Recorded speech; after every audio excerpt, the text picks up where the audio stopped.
Hello, welcome everybody. Welcome to the Women in Percussion discussion panel. My name is Emily Weaver. I am going to be your host and moderator for the event for today.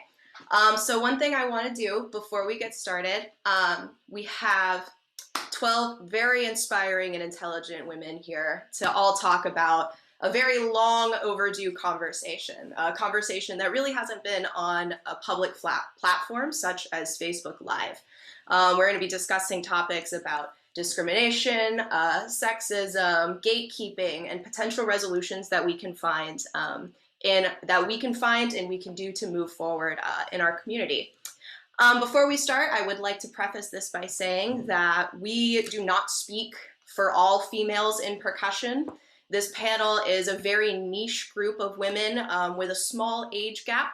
So I do understand that not everyone is being fully represented here today, but I wanted this specific panel to be kind of a gateway for more people to have more of these conversations. So we have more representation, more experiences that we weren't able to really get to today. So I don't want this to disparage or to exclude or devalue the people who have come before us and help us to get here to where we are, to where we can actually have a seat at the table. And it's not to discourage any of our allies that we've had, male or female, and devaluing any of the work that they've done for us so far. I want this to more so push us even more forward into inclusivity, diversity, and equality. When I started this project, like I said, I wanted to create a pathway to help others have their own panels and discussions, because I think this is a conversation that's very nuanced. But just about every woman that I talk to, they have thought about this. They have talked about it with other women and other men. This is a conversation that the thing that we've all thought about and experienced, but haven't had the opportunity to talk about it on such a wide platform such as Facebook Live. Making the conversations public gives it the attention that it needs to spark change and to spark movement. It forces people to really listen to things that they may have never experienced or realized before. And it may be uncomfortable to hear at times. I know if you hear something that goes against what you originally thought, your normal thought is to want to push it away. But this kind of conversation, we are trying to welcome in as much new experiences, things that we haven't heard before, hearing each other out and talking about what are some changes and some things that we can do to move forward. This panel is meant to educate, to inspire, and motivate others to be creating their own discussions and keep the conversation moving and expanding. Because change really starts when a conversation is had, and I think today is that first step. And with that, let's introduce our panel. Like I said, my name is Emily. My pronouns are she, they, and I will be mostly your host and moderator for today, less so of a main speaker with the panel. I'm going to definitely give it over to my panel members. As far as my background is, my main niche is in education and in marching. While I still have a love I lost my train of thought. I have a love for all percussion, regardless of marching and teaching, but that is my main focus. I teach private lessons full-time, as well as teach at the high school and now collegiate level as I start my first job with Georgia State University this fall. So, panel, would you guys like to introduce yourself? Give us your name, your pronouns, and just a short little background about who you are so our audience can get to know you guys.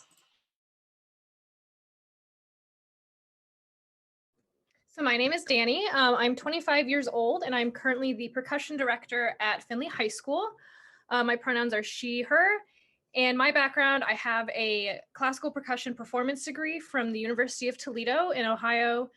And I love to teach my students a variety of things between marching and classical. Super awesome to be here.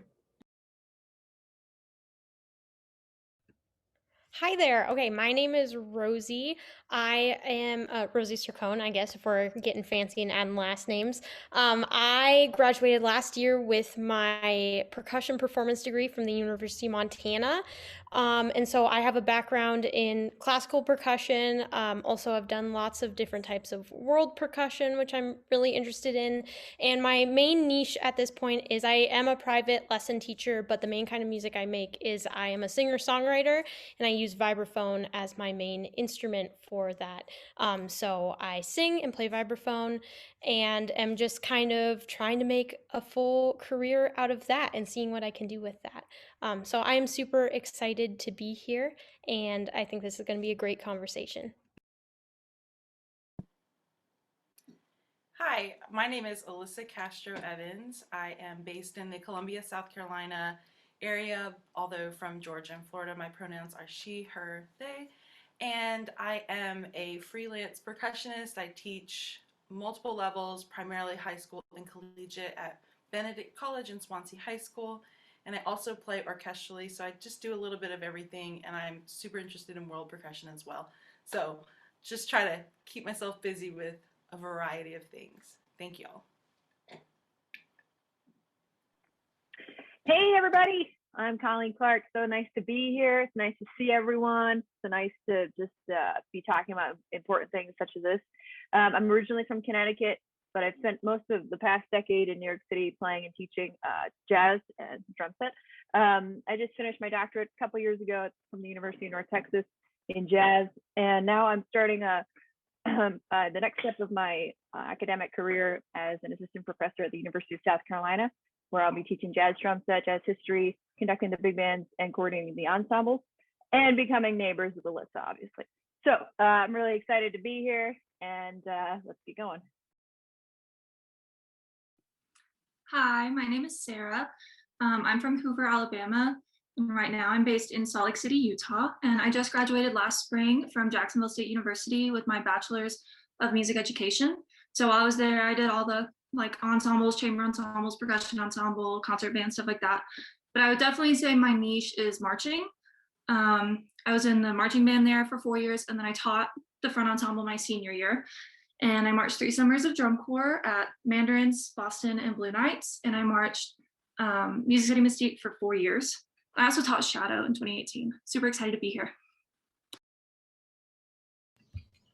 Hello, my name is Chaya Odell. I am 21 years old, based in the Pacific Northwest. I'm currently in my last couple quarters studying percussion performance and sociology at Central Washington University, and I teach at AC Davis High School. My first love was concert percussion, but later as I got older, I got super into marching percussion as well with Columbians, Blue Knights, and Impact, and many other groups. And I'm super excited to start this discussion with you all today. Hello, my name is Latrice Green. I'm currently the assistant band director at Pinson Valley High School in Pinson, Alabama. That's just north of Birmingham. I'm originally from Roanoke, Alabama, and I'm currently living in Hoover, Alabama. My pronouns are she, her, and as far as my niche, I consider myself more of a generalist. I do a little bit of everything, especially because you just have to, as far as K-12 education goes, but I do love keyboards. I graduated from Jacksonville State with Sarah in 2017, and I did all the marching band stuff there, all the concert stuff, jazz band, steel band, you name it, I tried to do it, a little bit of choir as well. I was involved in WGI and some of the Atlanta groups. I taught Chattanooga Independent one year. I think that's about it. I think I covered everything. And I'm currently at UAB getting my master's in public administration. Hi everybody, my name is Kaylee. My pronouns are she, her. I'm 31 years old and I am a freelance percussionist in Texas. And I went to school at the University of North Texas and did my master's at Texas A&M University Commerce. And since then, I've been touring off and on with the show Blast, a Broadway style show, as the marimba soloist. And I also teach private lessons here in Austin. And did the drum corps thing. I marched Santa Clara Vanguard back in 2011. And yeah, that's pretty much it. Super happy to be here. Hello, my name is Sammy Romashko and I'm 21 years old. I am currently in my 4th year of getting my double major for music education and percussion performance. I'm definitely a bit more of a concert percussionist, but when I got to college, I was really excited to play with steel band, as well as get more into world percussion and starting to get into jazz as well. So I'm really excited to be here. Hi everyone, I'm Ann Turner and I'm currently an undergrad at the College of William and Mary. I'm majoring in biology and environmental science and policy, and my primary niche in the percussion world is more of the marching side. I've played bass drum for Carolina Gold, which is a DCA group, Shadow, which is an open class, Carolina Crown, and this summer I'll be with Boston. I've also marched indoor WGI with Alchemy Independent and George Mason, but I also have experience on the concert side. I'm super involved with the orchestra and wind ensemble at my university, and I'm super happy to be having this conversation today. Hello, everyone. I'm Jessica. I'm 29. My pronouns is she, her. I am currently the percussion professor at Alabama State University, which is also my alma mater. I graduated here with my bachelor's in music ed and music performance a few years ago. I did my master's at the University of Florida, and I'm now finishing up my doctorate, my dissertation at the University of Memphis in percussion performance with the wind cognate. My first love has always been keyboards, especially since my first instrument was piano, but I fell in love with percussion in 6th grade. But I have now moved on to steel pan. And that's where I kind of have my primary focus. I teach private lessons here at ASU, as well as the assistant conductor of the wind ensemble and the concert bands. And I am like so excited to be here. Hi, my name is Gloria. My pronouns are she, her. I was born in San Diego and currently am there now. Apologies, there's going to be a bit of noise here because I'm outside, but I'll just make sure I stay muted. So I did my bachelor's at Morehead State University in Kentucky, master's at Royal Birmingham Conservatoire in the United Kingdom, and I am currently a freelance educator and performer, so I do a lot of improvisation, I do a lot of cross-disciplinary stuff. Most recently finished a project with animation and a jazz composer, so there were some classical musicians, some jazz musicians, and the visual side of it. So that's kind of off the beaten path freelance performing work is my niche, if you want to call it that. Nice, it's great to be here, and hopefully we can do this in person soon. You can all come sit in sunny California with me. Awesome. Thank you so much, everyone, for introducing yourselves. As far as for our live, everyone watching at home, if you're just now joining us, my name is Emily. This is our Women in Percussion discussion panel. We are discussing things such as sexism, discrimination, gatekeeping, and things that we can do in the percussion community to move forward for equality for everybody. So we're going to start. We're all here because we all love the same thing, which is percussion. So what first drew you guys into percussion, and what aspects of it kept you interested?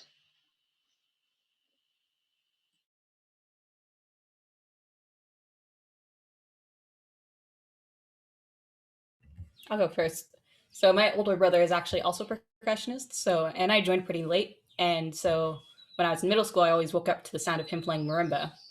And so he was like my first teacher, and I fell in love with it because it was so hard and so endless and expansive, and it's something that I don't think a lifetime will allow me to learn everything. So it's just so exciting to be able to delve into all of that and enjoy performing all of that.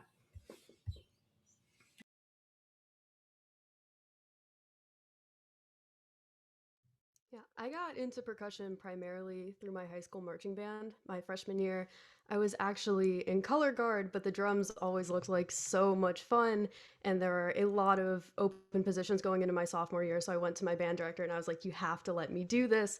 I want to be in the drum line. And like one of the things that drew me over to it was just seeing how close that all the members were. They'd hang out all the time, they'd go get food together, like after rehearsal, hang out after games, and I'm like, I kind of want that in my life, just like this really nice tight-knit group of friends. And that's definitely something that's kept me coming back. Like all of the bass lines I've been on, some of my closest friends, we still hang out, do video chats together. So that's a big reason why I started doing percussion and why I'm still in it today.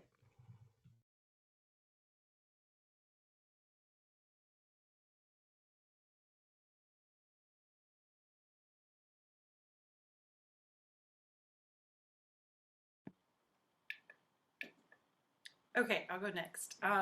So I actually grew up in a musical family, and I started playing a lot of different instruments throughout my childhood. So piano, percussion was a little bit later, voice, some other wind instruments in between. It wasn't really until middle school and high school that I became more serious about percussion, and my dad is a percussionist, and my younger brother is also a percussionist as well.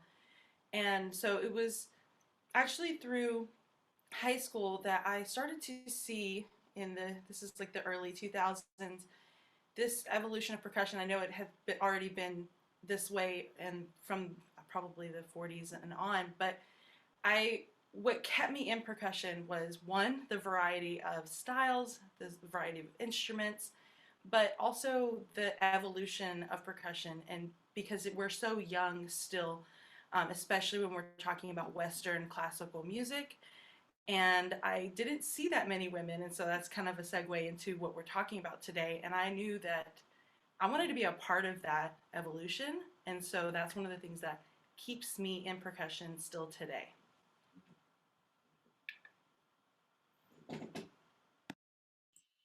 I love hearing everybody's different backgrounds about how they came into the instrument themselves. Myself, my family is not super music oriented. My brother was a saxophone player for a really long time, middle school, high school, and did some in college. And when I knew I wanted to do music, even when I was in elementary school, seeing my brother do it, and my parents were like, "You want to play saxophone, right?"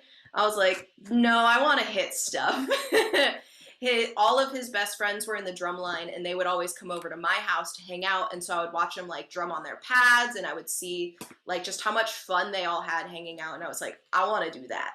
And so from like sixth grade on, I walked in, first day of sixth grade, I was like, I'm going to play drums. No one is going to tell me different. And then that's just kind of how it went from there. No one was stopping me. So I love hearing everyone's backgrounds. Alyssa, I think it's so cool that your dad is a percussionist too, that comes in the family. I think that's just so neat. So getting into being women in percussion, do we as women have a tendency to be gatekeepers in our own community? Before we even get into what's happening outside of ourselves, I want us to kind of look inward as us in our own community. Do we have a tendency of gatekeeping, or are we a part of the problem of not bringing women and girls into our space?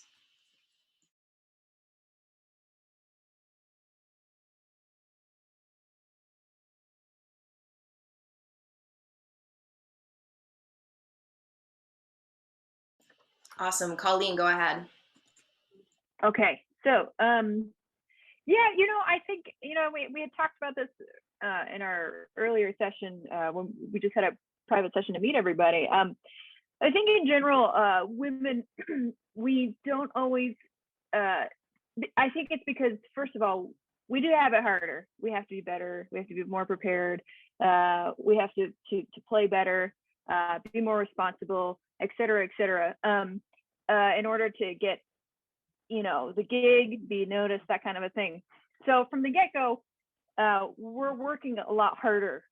Second of all, because of that, I think that once we get to a certain place, we are very protective of those gigs, the things that we have really been striving to achieve for our entire lives. Now, that all being said, I want to be the positive here in that, I think that everyone can do better, I think that everyone can do better. And I think it starts here in the room. We need to address the fact that all of us have had this thought at least once in our lives. Can she really play? Right? And not that I'm proud of that. I'm absolutely not proud of that. But by addressing it and talking about it here, and then sharing that with our students, we can then really start to achieve greatness as a community together, and not tear each other down, but really help each other rise, more of us rise to the top. And in my particular, instrument, and especially in jazz and women in jazz, there aren't a lot of us. So we really have to rely on each other to help each other, right? And that is, it's prevalent everywhere. So when I think about, and I've said this, in other interviews, I've never had a full-time teacher that I went to school to study with that was female. Now, that's not to say that all of the guys that I studied with aren't, amazing, because they are, and they're all still my mentors to this day. And it's the truth. The John Riley's, the Ed Soaps, the Gordon Stouts, all those guys still have my back to this day. And so I think we also need to be sure to be careful and realize that we need allyship in order for us to be better together. It's not about exclusivity, it should be about inclusivity. And it's with, again, without all of my guys that have helped me and continue to help me, even to this through this whole South Carolina process, those guys have my back, right? And so I want to make sure that we can do that for each other. We can do that for our students, so that folks like myself and all of the other women in this panel who have risen to the top and especially that have academic positions, whether it's K through 12, Latrice, her job is more important than academic jobs in a sense, because she's the one that's inspiring and recruiting young folks, young women to play percussion to begin with, right? And I know we're going to talk about the gendered assignment of instruments later, but it's really up to us. We're working this hard. We're winning these jobs. Now we have to make sure that when folks see someone like us in these positions, they say, oh, I want to go study with Colleen. I'm going to go to the University of South Carolina because I want to study with Colleen, because I don't know of more than a handful of full-time drum set professors that are women. I want to be with Colleen. So, that's kind of my positive take on it. We have to work together, and we have to make sure that we are taking care of the folks that take care of us, right? So it's the mentors, it's the men in our lives that have been helpful, letting them know that we appreciate them, but then now making sure that we take care of our women and girls that we begin to mentor on our journeys. Yeah, so I absolutely agree with Colleen. I think that women can totally be a part of the problem with having less women in the room, because for a lot of us, the opportunities for women can feel like there's less of them, because whenever you go to an audition or whenever you end up in an ensemble, especially in the marching world, there's like a handful of women. Like in a front ensemble, there might be like 5 women, but so it's really easy for it to feel like if I am up against more women, it's harder for me.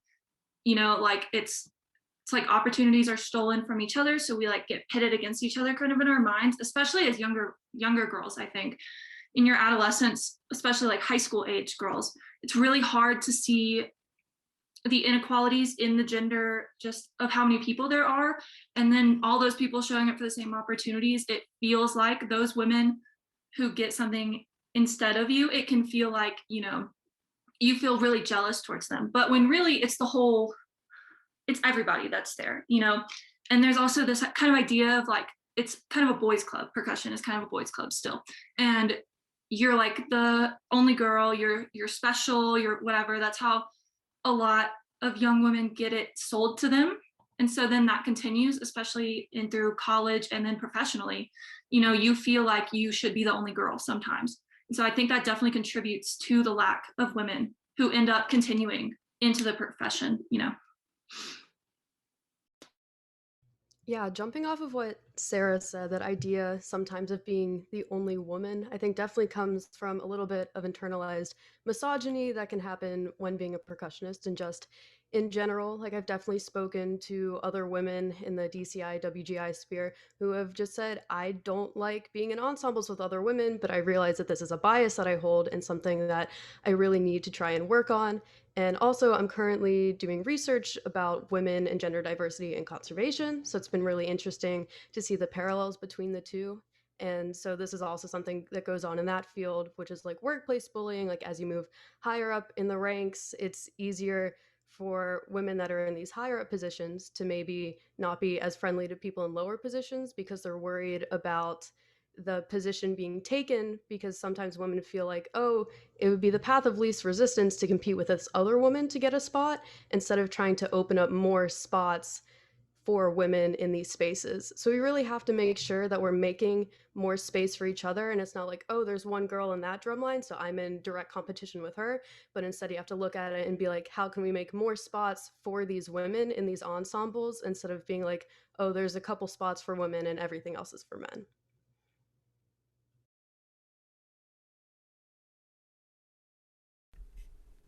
Yeah, I love everything that you just said, Anne. Kind of jumping off of that, I think, especially as, you know, being music majors, or, you know, whatever field you're in, you get kind of used to this idea of the sink or swim mentality, right? And I think, you know, when we take that idea and we think about that towards, or accidentally start to apply that towards other young women, or even, you know, some of our female students, the whole idea of sink or swim, I'm not sure that it's such a great idea that we look at it that way. And we're so used to it, you know, that whole mentality, but I don't know if it's the healthiest thing for, you know, our female students. So as music educators, you know, I really think we should see to it that we take our female students under our wing and do what we can to help them through some tough situations that are unique to women in the field, right? I mean, we've all been there. We all have our own tough experiences, and we know that, unfortunately, you know, our younger female students are going to go through those same things. And, you know, I've seen far too many times where, you know, even female instructors will have that sink or swim mentality, but towards female students. And so what they're doing is they're choosing to watch their female students struggle instead of actively stepping in and choosing to help, you know. But it's easy to do that when, you know, you're used to being fed that, well, you know, I had to go through it, so they should be able to go through it too and get through it since I had to. But, you know, I think the sooner we kind of squash that mentality, the better it will be for our female students, and we can help them along the way, if that makes sense. And Colleen, I think it was you that mentioned, don't assume anything about anyone. You mentioned that on the other Zoom meeting, and that really made me think a lot. We shouldn't assume that our younger female students will know what to do when they're presented with, or when they're put in these tough situations. We shouldn't assume that they know what to do, or they will know what to do because we figured it out somehow. They might not, and they might need us to kind of show them how to get through this, and maybe that will help them stick around a little longer.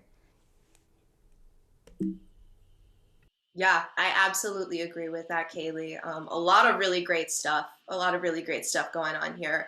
I think myself as an educator, I was almost like hyper aware of me being a female percussion educator and how few that's available to a lot of students. And I know I would have loved to have had a female standing in front of me at a young age of 14 or even 11, like when I started.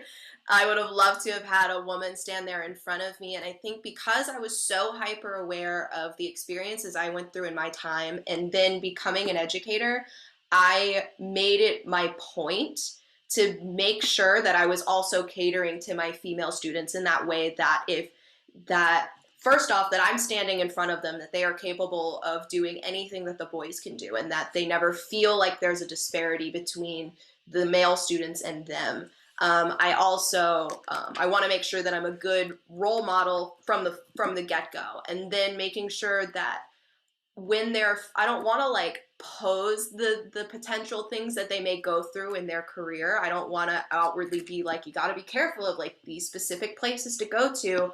More so of like, if you end up in this situation, this is the best way to probably handle it. And that if you feel like you're unsure, that they're at least able to come to me. I definitely want to make sure that I am like the leeway that any of my students, male or female, that they can come to me to talk. But definitely with the female percussion experience, especially coming at it so young, I think is really, really important to do, and I make like really sure that they are taken care of as well. Colleen, did you have something to add?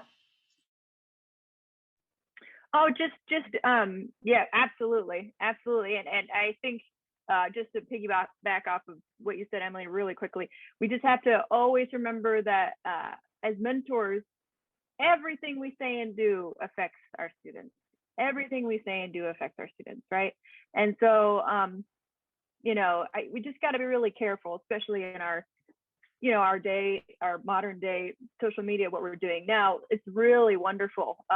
But I think a lot of the times we maybe forget that we should have our mentor hats on all the time, some of us, and that's fine. But being aware of that. But then going back to what Kaylee was saying, yeah, so one of the things that I always tell all my students, my research students, for obvious reasons, and for my private students too, maybe for less obvious reasons, and just as people, human beings, you shouldn't assume anything about anybody. Shouldn't assume anything about anybody. You have no idea the experiences, the things, the great things they've gone through, the bad things they've gone through, right? And so, so to go off of what you were saying, Kaylee, like, oh well, I went through this, so I'm gonna make this cat go through this. That is not good education at all. And I know that most of us, in this room, after what we talked about, the other day, we've had some experiences like that. And so it should be our jobs. And I know that because we're all in the Zoom room together, that we are actively trying to make that, not a reality for folks anymore. So yeah. So thanks for reminding me of my own tagline, Kaylee. Yeah, I just wanted to jump in. So, kind of in response to what you were saying, Emily, well, really everybody. I am like a great example of somebody that has never had like a female percussion teacher growing up. And I'm sure that multiple people in this group are like that. All my band directors, all my private instructors, I've never had a female figure in that role. And and I would say that some of my private teachers and mentors were still really great advocates for me as a female in percussion, which I know we're going to talk more about later, that there are so many people that are doing a great job. We just need to get everybody on board. And but I think one thing that people taught me unknowingly was that they also didn't really know how many women are actually in percussion and are trying and doing what we're doing. And so I think that I got taught to use the fact that you're a female in percussion as a strength to get ahead. And it makes you feel like you have to be the one on top in the female world. And I'm very, like, I was just thinking about this while everyone was talking. I'm very, focused on kind of like creating Instagram content and online content and those sorts of things. And one of the hashtags I use to like try to get my people or get stuff to different people is female percussionist, which I was just thinking about that. And I was like, that's so weird. Like now that I'm thinking about it, that I use that as a hashtag to like try to find more people like me. Like you don't see male percussionist hashtag. Like that's really, really strange, but I've just been taught by really well-meaning people to like use that as your strength. Like that's what makes you different. And I think it's really important, like Colleen and like Kaylee was saying, to wear that mentor hat all the time and show younger girls especially that like, nope, that's not what your strength is. Your strength is that you can do this technique really, really well. You can play this instrument that most people don't love playing amazingly, like showing them skills, that's their strength, not just the fact that they are a girl being their strength. I think that's so huge. Great stuff, y'all. For anyone who is just now joining us on the live, you are able at any point to drop down comments, questions that you may have for the panel, testimonials of your own past experiences, both as a woman and not. We will be taking time at the very end of our panel to do a Q&A if you have like a specific panel member you'd like to ask a question to, or just for the good of the group. We will be answering those questions. So drop them in at any time during this live and we'll make sure to get to you at the very end. Moving on to our next question. Have you ever experienced racism, sexism, misogyny, or any discrimination as a percussionist? Okay, so something that really stands out to me with this question is, as a percussion director within our state circuit and also WGI, we go to our critique rooms where we sit in front of our judges and they kind of tell us what they think, give us some ideas, and usually when you go in with your staff. We didn't do critiques this year because of COVID, of course, but thinking back to last year, we would be going in and I would have my female staff member never came to critiques with me just because she would usually leave right after the kids performed. And the rest of my staff was male. And so with my male staff members, I would walk in, I would introduce myself as a director, but still I would see most of these critiques for both battery and front ensemble going to my male staff members. And when the judge would ask a question that a director would typically answer, of course, my male staff members, who I'm very thankful for, would turn to me and say, she's the boss. Like, this is a question for her. And so having that allyship in there was very necessary for me to feel successful as a director. But when you have that where the judges are just talking to people around you, thinking that they assume you're the pit tech, they assume you're the bass tech, they assume you're the cymbal tech. You can't be teaching snares, you can't be teaching quads, you can't be the director. It isn't like something that you think of in the moment, but then you get in the car or the bus home and you're like, why did that happen? And I think we just kind of need to work on, if somebody says they're the director, they're probably the people that are making the big decisions, which is fine. But it's so frustrating to see that happen and to watch your colleague sitting at the tables next to you and the male directors are getting spoken to. They're not getting told, they're getting spoken to, versus when I say something, I ask a question, they're like, well, this might be a little above your head. I'm like, it's not above my head. And yeah, that's just that is the number one thing I think that really drives me nuts, is just the assumption that the female on staff is not the director.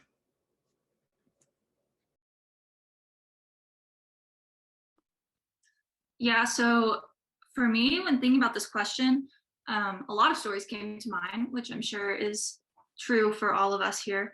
But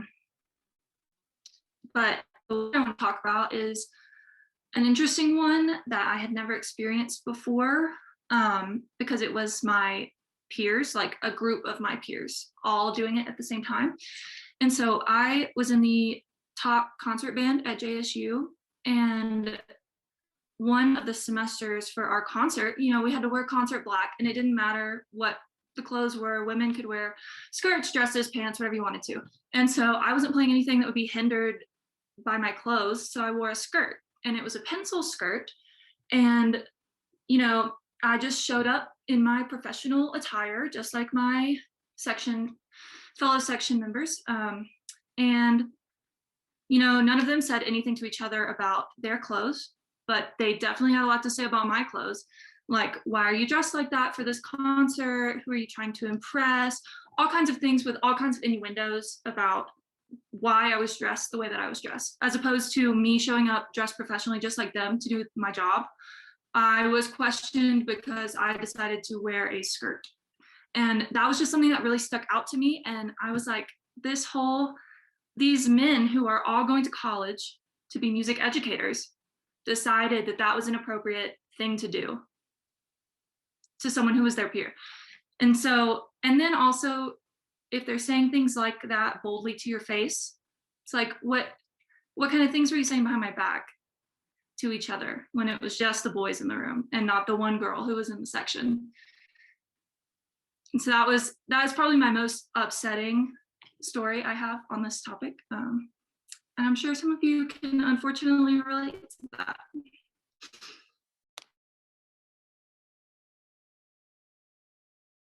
Yes, similarly, like a lot of things come to mind, but the strongest one that I could think of is the first one that made me realize that sexism is prevalent, because I think it's important to realize that everything that goes on in this smaller community is very much a reflection of our larger society. And I feel very lucky that in my younger years, I grew up in a very small community where I had so many advocates for me. Like, my private teacher was a college professor who was an Asian woman and was a huge inspiration. So when I was younger, I never felt like my gender was ever a problem, except for maybe a few jerks, but like I could discount them as jerks, not society, you know? And so I mostly experienced this as I got older and was more in the professional world, and more so in dealing with logistics and maintenance and like those behind the scenes stuff the percussionists have to deal with than when I was actually playing. And so there was one time I was at a gig in a different state, and there was like some miscommunication on uh, equipment because we were like it was a wind band gig, and we were backstage with all of our instruments. It was like lunch break, 20 minutes till rehearsal, and someone who was working at the facility was saying that we had to move all of our equipment because it was in the way. So I was only a few of us in the section there, and we had like all this equipment. And I was trying to explain that we were about to push on, that we were just waiting for the rest of our section members, and that like we had the hall reserved for that time. Um, and he was just like, he was extremely rude for no reason, and like not really receptive to compromise. And it was really like, I just didn't get it, and I was just kind of trying to communicate for a while. And eventually I was like, my section leader should be back in a few minutes. We'll talk to him. And so my section leader came back, and he's like this tall, very masculine looking man, said exactly the same things I said. And there was like a 180 in the response to like, they're like, yeah, man, that sounds great. And in that moment, it made me really realize that like, oh, this is because of how I look. Like, it wasn't the words I said. It wasn't how I said them. It was because of how I look. And it was a really big moment for me realizing that like this is real, and like maybe I shouldn't invalidate when those things happen, and like really reflect on it and like try and insight change. But yeah, that's my biggest experience. Definitely, from a young age, I knew that I was a little bit different because I was in a section in wind band of all male percussionists and myself. And I remember really wanting to play the timpani and getting stuck on bells, like go over to the glockenspiel, that's kind of where you belong, because I kept getting told that I was too small to play timpani. And that had a lot to do with it, is what I was repeatedly told by these boys that were playing. And so through the majority of middle school, played snare maybe once or twice, but I played bells and chimes a lot. And then when I got to high school, there were more people, there were a couple of more girls, and they were playing chimes and xylophone and bells with me, and all the boys were over playing the drums. And I was just begging to play the timpani or toms or congas, something that I could hit. And the boy that was playing timpani at the time just would not let me play. And I remember my director, when one of the boys was really struggling with the toms part, going, have Sammy go over and play it really quick. And I went over and I played it. And the director ended up giving me the part and pushing the boy off of the part. And so while I was experiencing some issues and didn't get to play timpani until I got to high school, almost that was a big allyship example for me, is how important it is as an educator that you see what's going on in the back and kind of get the student where they need to be, because educators have a lot of power in this way. And educators can really help students to see their full potential. And if you're not really paying close attention, then you can miss some of those things that are going on in the back. So I was really grateful to my director for doing that for me. Yeah. Yeah, so when I was younger, I guess I didn't really realize maybe that this was an issue in percussion until I expressed interest in doing drum corps later in high school. And my high school drumline tech told me, be careful where you audition because some ensembles will cut you based on the fact that you are a woman. And when I heard that statement, I was like, light bulbs going off. I was like, I didn't realize this is something that I had to look out for. I'm just here to play drums and have a good time and be a percussionist. So hearing that statement was definitely something that was eye-opening. And then something else I experienced a little later in my career, I got contracted for an ensemble, and I was one of the first females in the group for a little bit. And upon receiving my contract, I was told, well, you're one of the first females that's been in this group for a while, but I assume that you just want to play drums and be treated like everyone else. So also hearing that comment, I was like, what exactly does that mean? Maybe you thinking that there's some sort of conceived notion that I want to be treated different than the other members of the ensemble. And throughout the rest of that summer, ironically, I feel like that I was treated differently than maybe some of the male members on the line. Like, staff didn't really talk to me as much, or we didn't really have as much of a relationship as I did with some of the other male members. And then most recently was actually when I was trying to promote this talk that we're having today. I DM'd a lot of peers that I have in the activity, as well as some more well-known organizations, being like, hey, we're having this talk. I would really appreciate it if you were to promote it on your Instagram story, share it on Facebook, something super light. Most of the people I talked to, super supportive, but I had a couple run-ins of people like, well, why do you think this is an issue? Like, I don't feel that this is an issue. And just kind of being very dismissive and condescending about the fact that there are some disparities about having women in percussion. And it was just really eye-opening to see how far we still have to go, because there are people still harboring biases, like literally today and yesterday, that think that the amount of women in percussion isn't due to like the disparity that we're seeing right now.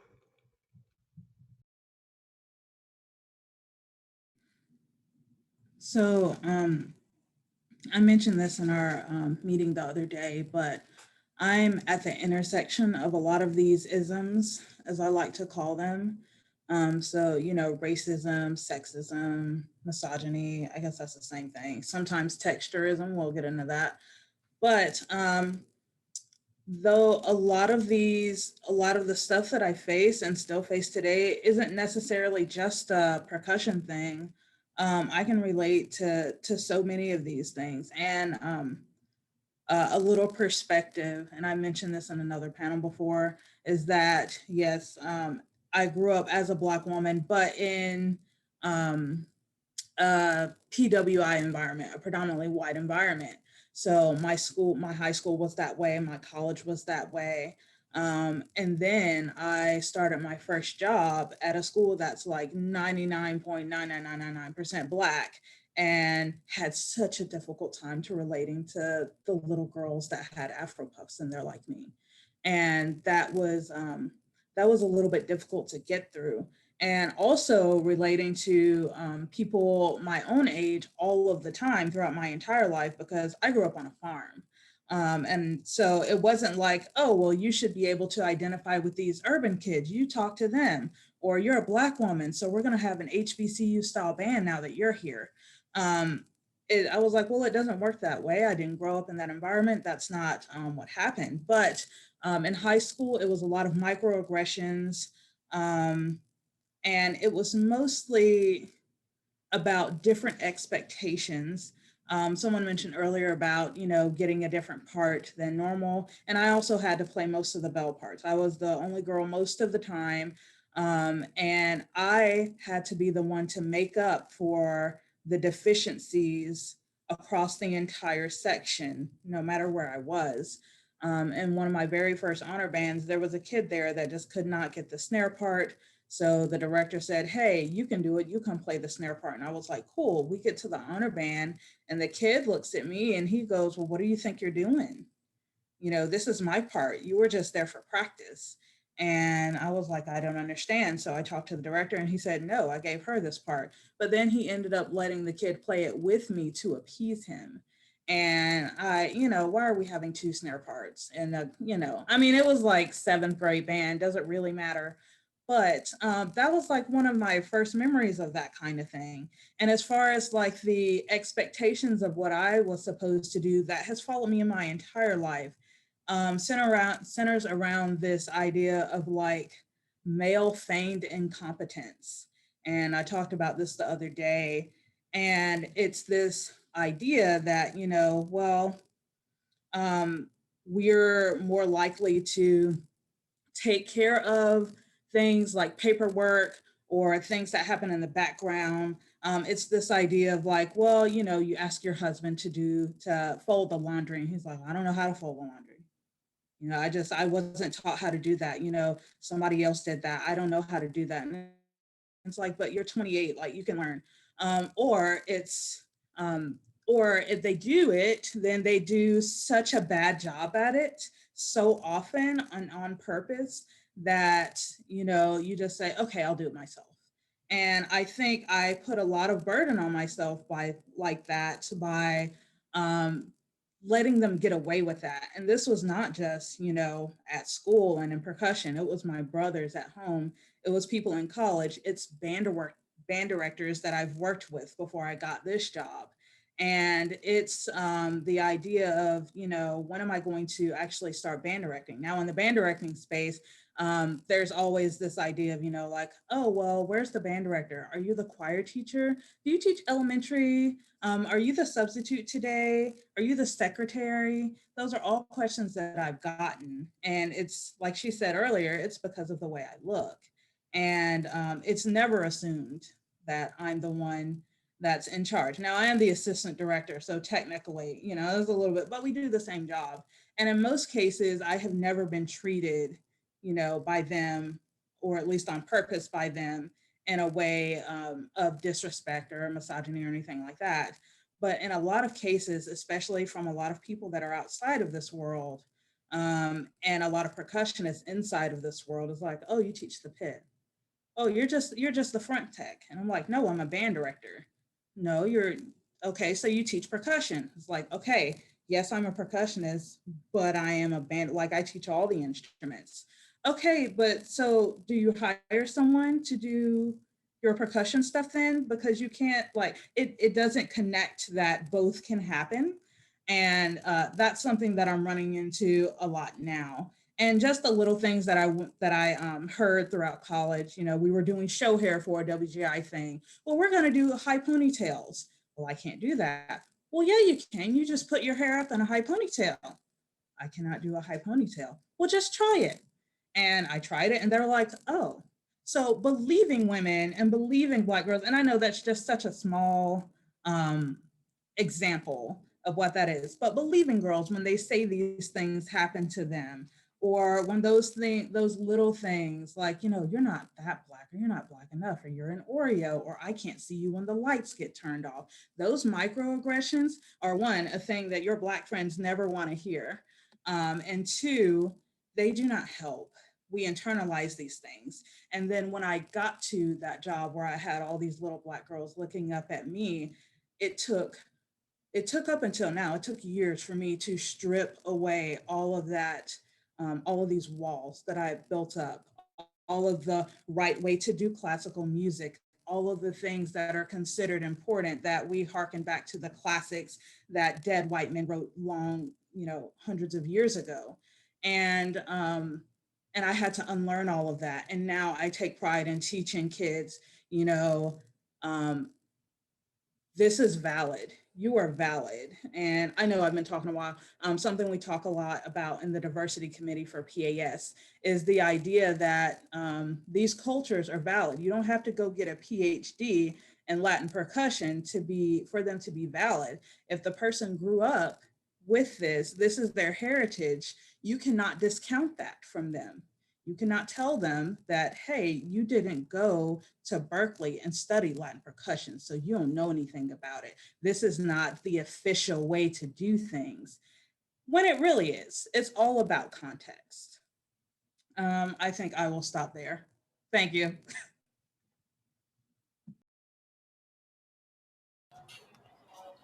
I'm so glad you went on for a while. I was so happy to hear all of that. And I just have to say, I've learned a lot in the last 45 minutes. So there's like 12 thoughts in my head right now. And I'm going to try very hard to focus on 2 of them. I'm going to try very hard to be brief. But one thing that Latrice kind of sparked, she was talking about 7th grade. And she's like, oh, it's 7th grade. It's not that important. And I immediately backtracked and went, wait, it's very, very important.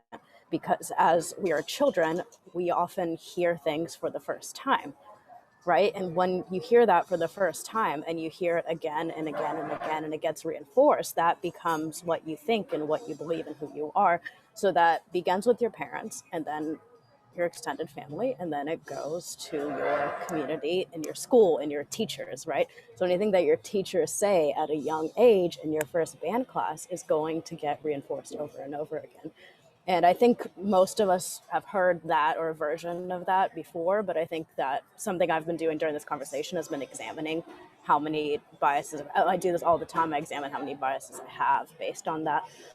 And that's something actually I'm doing it right now as a teacher. I teach a lot of middle schoolers, and I'm not taking my role as seriously as I should be, because I'm like, oh, it's just this class, or like I'm just the percussion teacher or whatever, and forgetting the impact that you have on that person's age, because you're very likely the first person to teach them this instrument, or to even teach them any sort of music, let alone how music relates to who we are as people, confidence, creativity, et cetera, et cetera, et cetera. So that's, I'll just stop there and I'll let you all ruminate on that. There's more to say. I'll stop. Then the other topic was somebody mentioned timpani at a young age, and it was like, oh, that's such a big instrument. And this is a new thought. I haven't explored this. I'm not an evolutionary biologist. I don't know a ton about anatomy or like sports physiology, all of that. So this is all conjectures that I'm making in real time. So please fact check me. However, somebody said big instrument, small person, and I realized there is absolutely zero correlation to one's ability to play a big instrument based on their size, right? Because it's not strength, it's not like the sports thing. Like a football player can tackle me, I got it. Like they're bigger than me, they have a lot of muscle mass. But in terms of making a good sound on a timpani, that has to do with the speed of the stroke and the placement of the drums and learning how to tune them and having a good ear.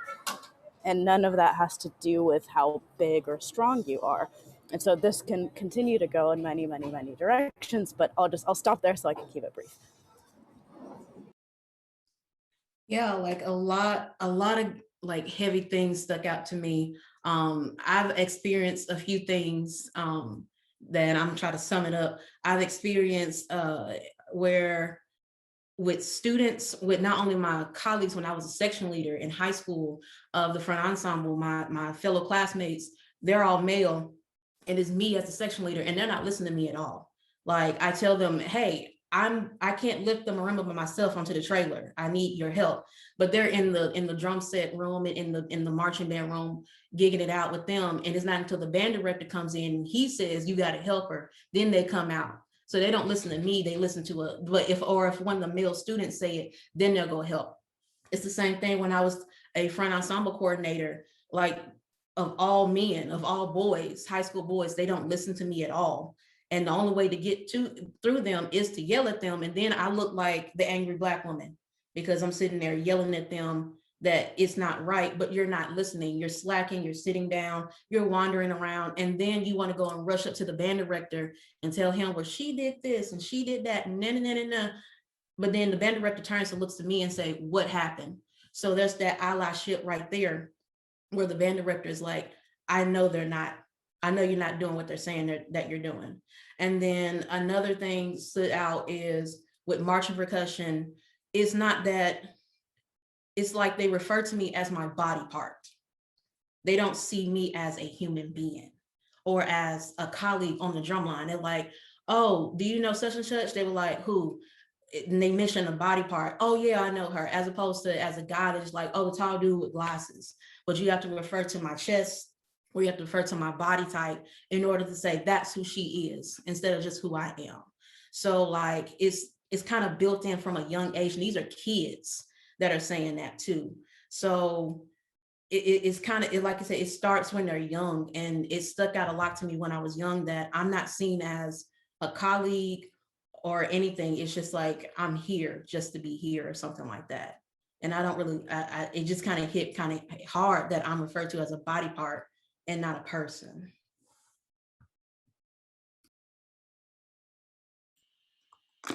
Yeah, I'm so sorry to hear all of that. I hate that things such as that, where women in power can't feel like they can speak up, or even if you're not in power, you feel like you don't have a voice in the room that you're in.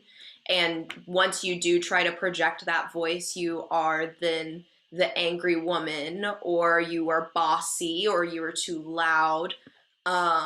or you're just mean. And I mean, I've personally seen this in my own time of times of being a section leader or being a teacher.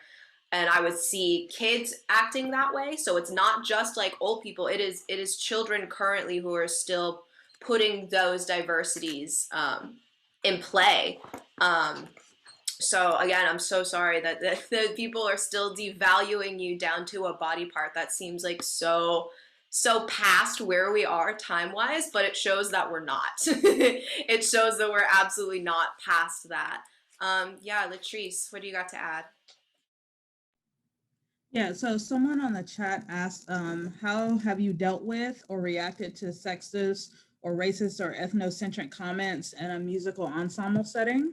And I will tell you that your Black friends and your friends are of color, especially when they're younger, they're going to initially like awkwardly chuckle or laugh it off because they don't know how to react to that. That is how they are going to react to it. And that means that they're uncomfortable and you need to stop what you're saying. These are actionable items, friends. So when you say things like, you know, I can't see you when the lights go off, or when you say things like, you know, you're an Oreo, you're white on the inside and black on the outside, remember that white is not the standard. And now the way I deal with it is that I just call it out immediately. Done. I had a kid do that, like the auditorium lights went out and he made fun of another kid. And I was like, absolutely not. We don't do that here. You have to, if you're in a position where you can influence that kind of thinking and your students listen to you, go ahead and call out that behavior. Make them feel bad. I don't care, but it is unacceptable. And they have to know that there will be consequences to those actions. Absolutely. I think if we as mentors and as teachers show that we have absolutely no tolerance for racism or sexism or any kind when we see it and we shut it down immediately, that ultimately gives you the leg up and gives you that opportunity to be the role model that you as a mentor should be. It's not only just how you teach music, but how you teach them to be good people. And I think if you shut that down ASAP, they'll know to at least keep it to themselves, at least not be outwardly racist about it. You want to try to be outwardly anti-racist, and especially for those who are not a woman or a person of color, I think it's even more so of our duty to do that, to call it out quicker. And yeah, make them feel bad about it if they need to. They probably made someone else feel bad, you know, just flip the coin on that. So we've gotten a couple of new viewers over in the live for those who are just now joining us. Feel free to leave any comments, questions, concerns, testimonials that you want to share with the panel or the specific panel members. We will be doing specifically a Q&A session at the very, very end of it. So moving on to our next question, which is more so the meat and potatoes of the conversation at hand. So we're right in the middle of it. Hope everyone's still doing okay. Hope everyone on live is enjoying our talk so far. I know I absolutely am. I am just here like, please keep talking, talk forever. That's where I'm at currently.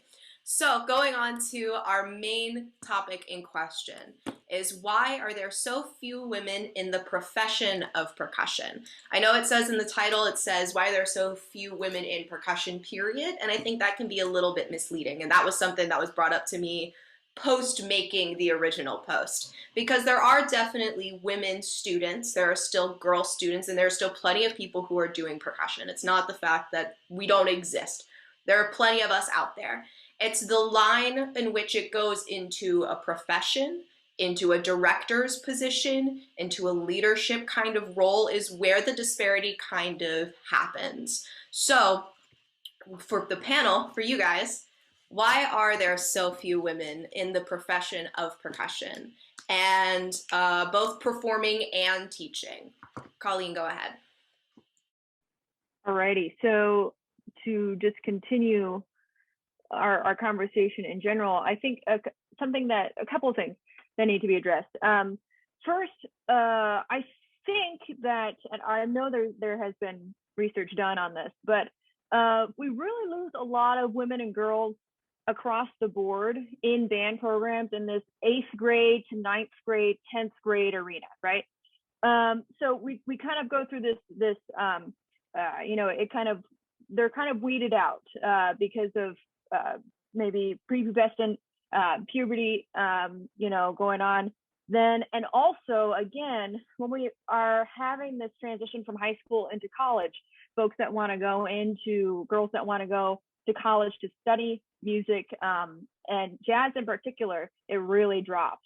So there are a couple of things that we can do here that are pretty, seems pretty obvious, but I think we just need to implement more of them. I'm going to use an example that has worked. I have a colleague that went to North Texas, but she currently works at the new school, Amanda Eckery, who has done research on women and girls in the state of Texas. How many of them, the percentage of women and girls that have been in the high school all-state jazz band in the state of Texas. And her research said it was I think 4% or 2% off the top of my head here in the past few years. And so what she did is she made something called El Paso Jazz Girls, and it's a program that helps high school girls prepare for their all-state ensembles. So it's something that we can do, and that's a really good model for it. It's so good that they're doing it in different states now. So that's number one. Number two, because of everything that we've already addressed, it's very difficult for folks to start the degree and then finish it if they want to be, if they want to get a formal training, meaning an academic training. That doesn't mean, and that's not the end all be all. No way. Latrice just said this, right? If you're a person, a percussionist from, let's say, Venezuela, I'm not going to go in there and try to teach you traditional Venezuelan joropo. No way. That would be totally ignorant, totally terrible. First of all, it'd be terrible. But second of all, why would I do that, right? So I'm talking about folks that are girls that are going through the academy, right? Kind of through that scenario.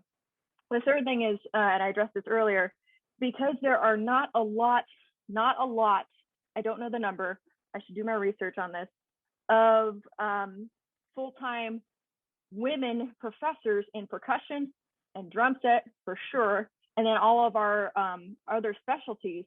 I think that's a problem. I really think that it's tough for students to make decisions in regards to, I'm going to pay a boatload of money to go to a place that, the teacher's great, he's got a great reputation, et cetera, et cetera. But the studio has 2 girls out of 50 or whatever. Kaylee can probably attest to this as a North Texas graduate as well. But I was the only female when I was there in the drum set studio, and I had asked Ed earlier, way back, were there any girls that were women that graduated with the drum set degree, and the answer was I don't think so. I'm not sure, and definitely not now. Definitely not.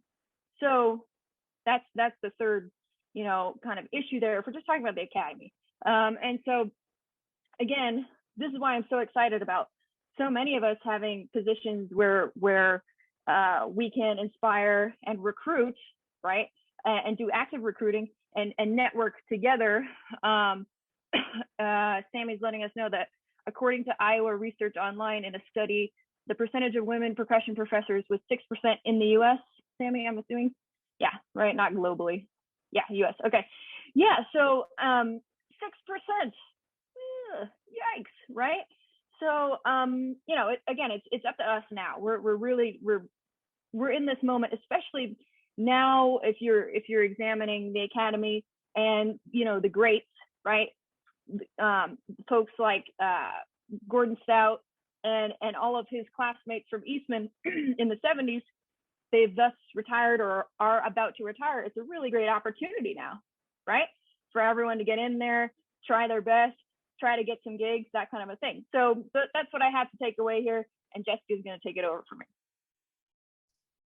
Yeah, you mentioned about how, Gordon Stout and all his friends and colleagues from Eastman, they're in that retirement stage. So we got a lot of really, really good gigs coming up, like a lot of openings about to, pop up in the next 5, maybe even 10 years, depend on it. And I thought back to when I was starting my doctorate and my teacher was starting to retire and they opened his job up. They had over 200 people apply for this one job. And when I say this, I go to Memphis. University of Memphis is the only school of music in the state of Tennessee that has a doctoral program. So for this job to open up and the opportunity for teachers to not only teach undergraduate, but have the opportunity to teach master's and doctoral students, they're going to be gunning for this job. And there's people who are fresh out of college or who just got like 2 or 3 classes left to take before they're they get their bachelor's, and those who are 20 or 30 years in the gig in their career, and they're ready to get out of that community college, or they're ready to leave that state or that city. So they're putting in their applications. And if I could recall, out of the top 25, there may have been 1 or 2 women that had made it to the top 25, but they didn't make it to the top 10 or the top 3 when they were invited to the college. So it comes down to the fact that not only is there it's not that it's too few women, it's just there's a lot of people at the same time that are gunning for that job. Well, there is, the matter of fact, there is too few women, but there could have been 100 women that applied out of the 200, but we don't know the statistics out of who all's applying. It's just that these really big jobs, or even the small jobs, is always a majority of males that apply when it comes to women. And that goes back to your education. Starting it is one thing, finishing it is another. And especially if you don't have those resources to start or even to finish it. So it starts kind of like right there, as in, do I have the resources? Do I actually feel like I can go up against these other people? And even then, like going up against people who are 30 years in this, or who just 30 seconds into this, do I feel qualified to do that? And I'm going to leave it right there. That's a perfect segue, Jessica, actually, into some of the things that I wanted to mention. And I think some of the things I can talk about aren't necessarily gendered, but I think you just mentioned resources, and that was something I was going to touch on. I think that, so the money is not really good if you're going into music, like right away, unless you already have gigs set up, unless you're like you already have it all set up, or you have a full-time gig as in educator or orchestra, because those are the full-time gigs in our society. Hopefully one day we'll have others. I think nonprofits do have full-time gigs, but they're not peripatetic. So it's more like I'm doing fundraising or I'm doing admin, which is for a music thing, but the skill set is not necessarily what you practiced in school. So the money is not great when you go into being a freelance musician. And, this is something I kind of learned the hard way, I guess. And I was fortunate growing up in that I didn't, if my parents did struggle with money, I didn't know about it. So then getting, 23, 24, whatever I was when I graduated, and not having a lot of money, there's another cost that comes to that. So it's not just, it's hard to pay my rent and it's hard to buy groceries. It's also, I feel bad all the time. So I am struggling to do the things that I want to do.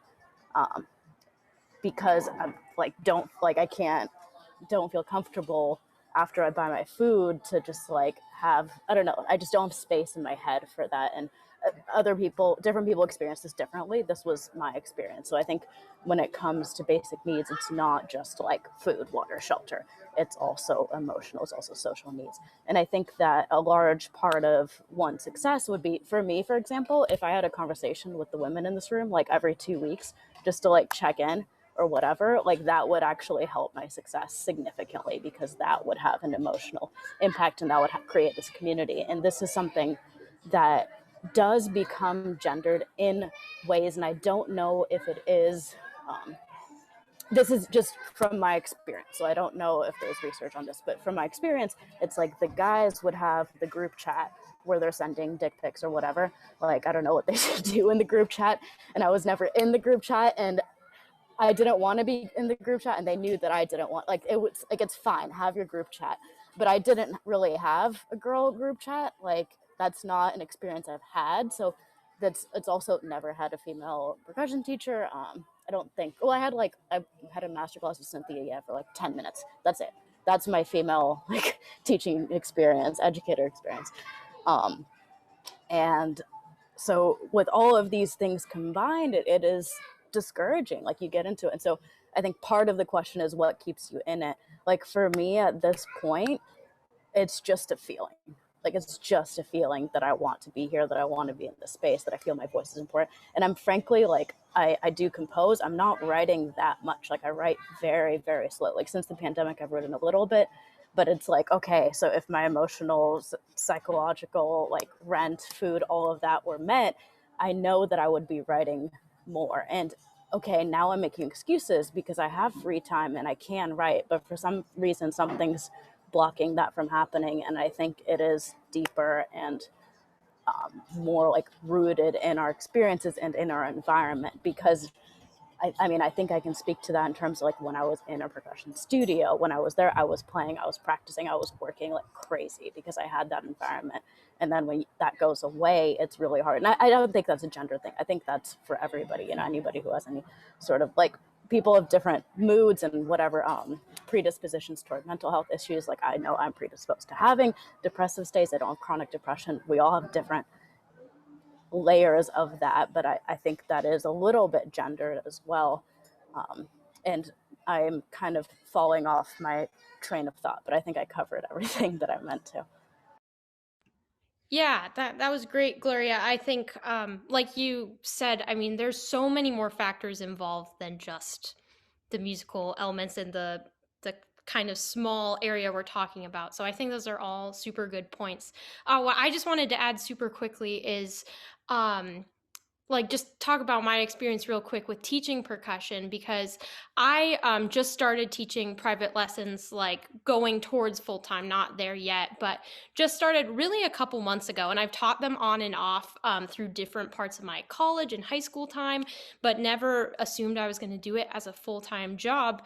And I really realized, like, when we were all meeting for the first time in our Zoom meeting the other day, I had this moment where I was like, oh my God, like, these are all women educators, like women percussion educators in some way or another. You know, even just by being here, we're kind of all women educators, I think, because we're trying to educate everybody and ourselves, really, too. I mean, we don't know everything, that's for sure.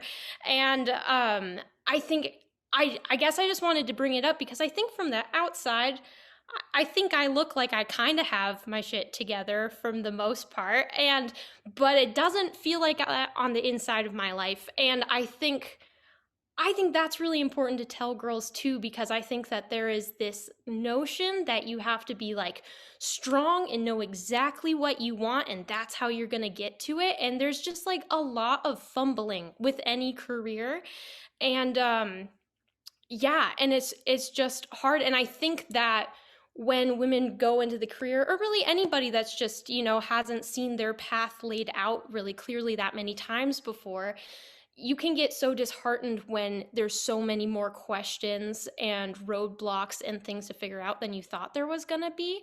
And so I just think that's really important to talk about. No one ever told me that I couldn't be a percussion teacher. No one explicitly said you can't do this, but me never seeing it and only seeing people every once in a while made me think it was just like not something that was happening, and it was not even a conscious thought that I had.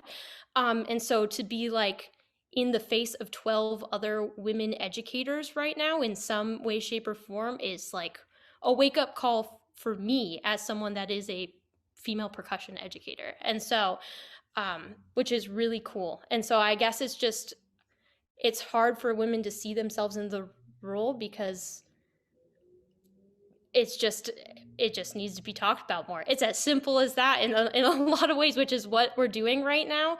And I'm rambling now, but I guess I just want to say, like, from my perspective, thank you all so much for giving me a huge wake-up call that I needed. So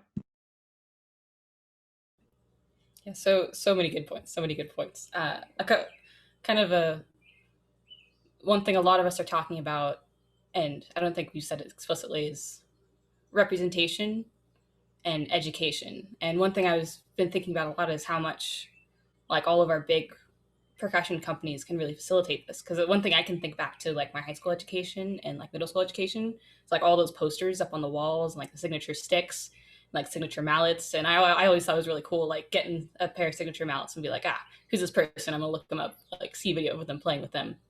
And one thing I noticed, like even in our living room over here, like I live with a bunch of female percussionists, um, on one of our walls with the sticks, and like the Vic Firth signs, every single signature stick was a male name.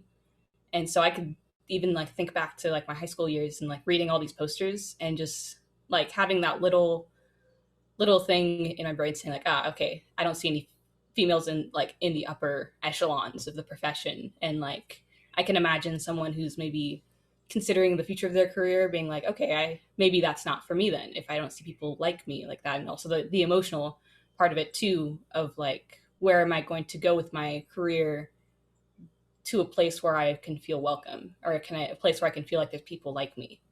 And even now I find myself thinking about that a lot, in choosing where to go to master's school, like wanting, specifically seeking out a place where I know I'll feel welcome, where I know I'm going to get the education and like the human experience that I want as well.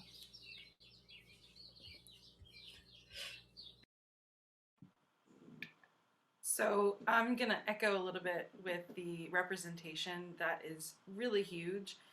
Luckily for me, like I mentioned earlier when I introduced myself, my father's a percussionist, and when I became more serious about percussion, especially through high school, I was exposed to people like behind me, Keiko Abe, Evelyn Glennie, Rebecca Kite, and listening to their music, listening to their playing.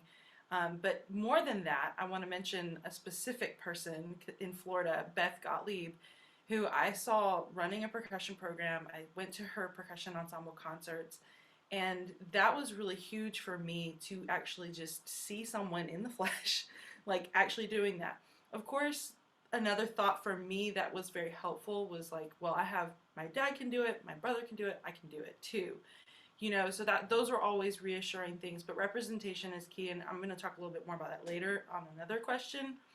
But something I did want to mention, kind of echoing what Gloria was mentioning, which is it kind of is a little bit lonely in this percussion world as a woman, and it has become even more that way for me this year as I've gone through pregnancy. I'm about to have a baby like in probably a couple days, and it's been really interesting because I've thought about a lot of things that I never really thought about before, like taking maternity leave and being scared to leave my jobs for a temporary amount of time because I have to take care of a baby, and then what is life going to look like after that as a freelancer, how I'm going to juggle being a mother and trying to be a freelance musician, because sometimes, and this happens to like band directors too, a lot of times I've heard this like kind of old school advice from mentors where it's like, well, you have to choose, and it's like, no. And so I kind of, again, I'm gonna go back to Beth Gottlieb. Like, she's a great example. She has two sons that are also percussionists, and she was someone that I saw actually doing this. And so for me, it's like I've kind of held on to that glimmer of like these small examples that kind of stuck in my head. I'm like, well, if they can do it, I can do it too. And so just don't underestimate the power that as a teacher that you have in exposing your students to these people and these women in percussion, and showing them that like, yeah, there are people that are actually doing it, because sometimes when we're in it, like it doesn't feel like that there are that many. And I know Rosie was kind of going off on that as well, but I'll leave it at that for now.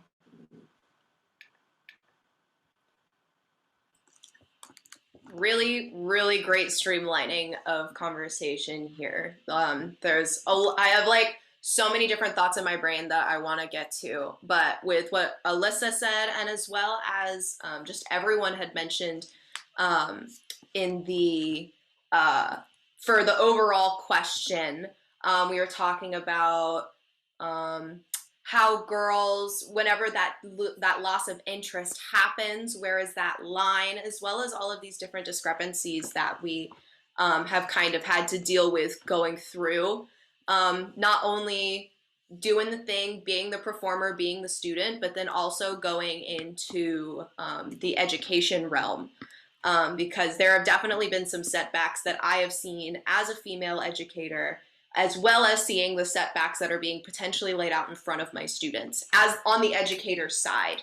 Gloria, if you've got one thing to add, we're going to go into to a following question that will tie into all of that. Hey, yeah, thank you. Sorry for that. This is just bouncing off of what Alyssa said. I think it just kind of sparked, like, can we do like a 30-second brainstorm of what do we do? Because it's like, oh, we all just expressed this problem of like loneliness, etc. So it's like, do we have like, does this group of women host a chat for female percussionists once a month and everybody is invited who is female, non-binary identifying? Because I think that's more effective. Like, we have a Facebook group. If anyone's watching this right now doesn't know about it, it's women/WOMXN percussionists. And, you know, if you're non-male identifying, you can join. It's a great place to talk. But I think that having an in-person conversation is valuable. Or do we select ambassadors and have those ambassadors come up with a list of like, these people should have a signature stick, and then go to the companies and be like, we think that you should have a signature stick of this person. You should reach out to this, like nominate people. Like, does anyone have some other solutions that we can just brainstorm? Or we could just leave them in the chat and then listen to this after and then be like, okay, we'll pull that or we'll do that one. I can't find my mute button. Sorry, everything's so sorry. There it is. I think we can tie that. We can kind of talk about it in our chat, and we can tie it towards the bottom. Those last like 2 questions that we have about resolutions that we can have. I think we can tie that in. So going to the beginning of the question, when we were talking about why are there so few women in the profession of percussion, a lot of us talked about where the disinterest lies, or where we start to lose female students. And a lot of it is around the 8th grade, 9th grade, 10th grade area. So that's kind of something I want to dive into a little bit more, is like, where does the lack of resources that we talked about, the lack of support potentially coming from their own mentors, band directors, where does the lack of interest, like where does that lack of interest start, as well as the lack of persistence as to why the female students aren't continuing on. Now, granted, it doesn't always have to be a negative connotation. They may decide to do color guard, cheer, go into STEM and deal with all of that, do honors classes. They can decide everything that when that comes to, but we need to be thinking about the ones that are like directly being affected, the things that may have changed. So what do you guys think, what do you guys think, like, where does that lack of resources, support, interest, persistence, all of that, where does all of that kind of begin? And we'll start with Danny. Okay. So I think like 100%, it starts with not having women in these positions. It's the same thing that happens when you see a woman get promoted into a CEO position in a big company, or does something amazing in politics or anything like that. People are like, oh, now I can do that. When in reality, you don't need to wait for another female to do anything. Anyone is capable of performing any job well and doing anything well. But it helps, especially at a younger age, in the middle school and high school, when these girls are already, their self-esteem is low. They're going through puberty. They're fighting with each other. The boys don't make it easier. It's like there's so much drama going on in these kids' heads that I think they need a female role model, 100%. And I spoke about this in our Zoom meeting we had before, where I had a student who was like, I didn't know I could do this until I saw you doing it.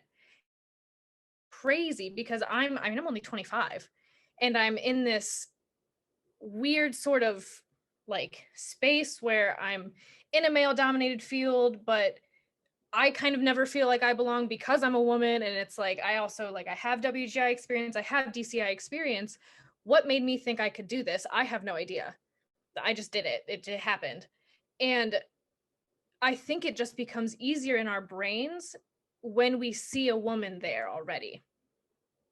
And it's the fact that that's how we're thinking is just very frustrating for me. But just kind of back to the original point, women need to get out there more. We need to stand up for ourselves and do these positions and try to get these positions, because it just doesn't really, we have to help ourselves and help each other. And I kind of feel like I'm rambling right now, so I'm sorry if I am. But you know, we all just need to work together. And I'm really liking, as like everybody's talking about doing things as like a group, maybe like once a month, something like that, because I think that that will do enough to motivate people and to make other women know, even if it's high school, middle school kids, that women are in this field. It's not just the females you see in the back of a symphony orchestra if you're watching it. It's not just the random female composer you'll see on a new music festival. We're here. Some of us are in the marching community. Some of us are in the jazz community. Some of us are in the performance community. We're everywhere. We need to put ourselves out there more to make other females and younger females know that they can do it too. And I think, honestly, we are our own worst critic. And I think that that would fix a lot of it. We have the resources. It's all in our brain. So we just really need to like get over that hump that we're not good enough. And it's something that women do a lot. We tell ourselves we're not good enough because we can't do A, B, and C. There was a study done where it was like men were talking about how many like things they need to meet on a job expectation list versus how many things women think they need to meet. Women think they need to meet 100% of what's on the job expectation list. Men are like, maybe 75%. Women can probably do it at 75% too. Like, it's fine. In reality, we're all the same. It's just whatever else it may be. And I think we just need to stop being hard on ourselves because we're a woman. Just because we're females or female identifying, whatever it may be, doesn't mean we're any less deserving of the male positions or what men are doing. So I think we just need to put ourselves out there more. Why is this group in 2021 the first group that's done something like this? It is 2021. Like, we gotta get moving on this. We've been working on it as women for a while. Why did this take until now? So, yes. So, like, to piggyback off of Danny, like, I agree wholly about representation, lack of resources. Growing up, I didn't see a lot of people who look like me in the percussion section. When I say I look like me, not just female, but Black as well when I was younger, and so I think I got my first woman band director in 7th grade in middle school. But fortunately for 6th grade, my first band director, he was a Black male. So I did get some representation from there, but when it comes to actually watching videos of students, not just students, but professionals playing, I didn't really see a lot of women classical percussionists, back there in the orchestra or up front doing soloing with an orchestra or with an ensemble. So it's kind of like up to us now in this day of age to be the role model, to be the standard of women can do anything. And because of that, it also having a lack of representation of us in these power positions, I like to call it, it kind of starts at home too, where the parents or where brothers and sisters and siblings and families, they don't see women in these positions and they see a lot of men, and that comes to, well, I think that's a male instrument. I think that you're too feminine or you're too soft to do that. Like, I don't think you can play this in heels. I don't think you can do this in a skirt. Maybe look for something more smaller for your stature. And, you don't see a lot of women in this position and you see a lot of men, and that kind of is a discouragement when you don't see somebody who looks like you. And I think if we can get more people involved in there, then we can, get the ball rolling on having more women in these positions to represent and everything. Yeah, definitely agree with everything you just said, Jessica. Representation is so important because for a lot of people to see percussion as more of just a hobby, it really helps to see someone else that is in that role and succeeding right now. But really, I feel like the main four things that kind of I guess factor into women like losing interest in percussion or never really getting into it to begin with would be like the lack of representation that you see, like the gendering of instruments, like gender stereotypes that are perpetuated in the home, and like educators that also continue to perpetuate these stereotypes. Because most of the time when you start in percussion and like not percussion, but just band in middle school in general, you're kind of voluntold by the band director what you're going to play. They'll go in, like, you hold a couple instruments and they're like, all right, you're going to play flute. And so I feel like when educators still hold these biases, it definitely factors in to it a lot more because more women aren't going to be started on percussion and to see something that they can continue with.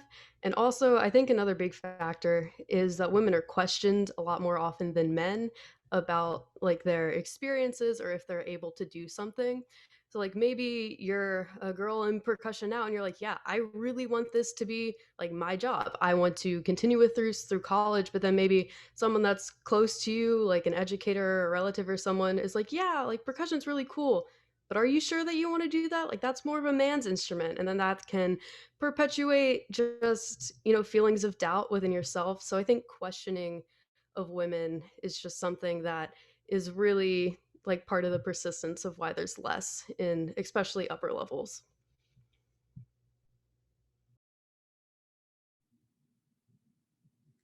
So one of my favorite things in the entire world is instrument tryout day for sixth graders.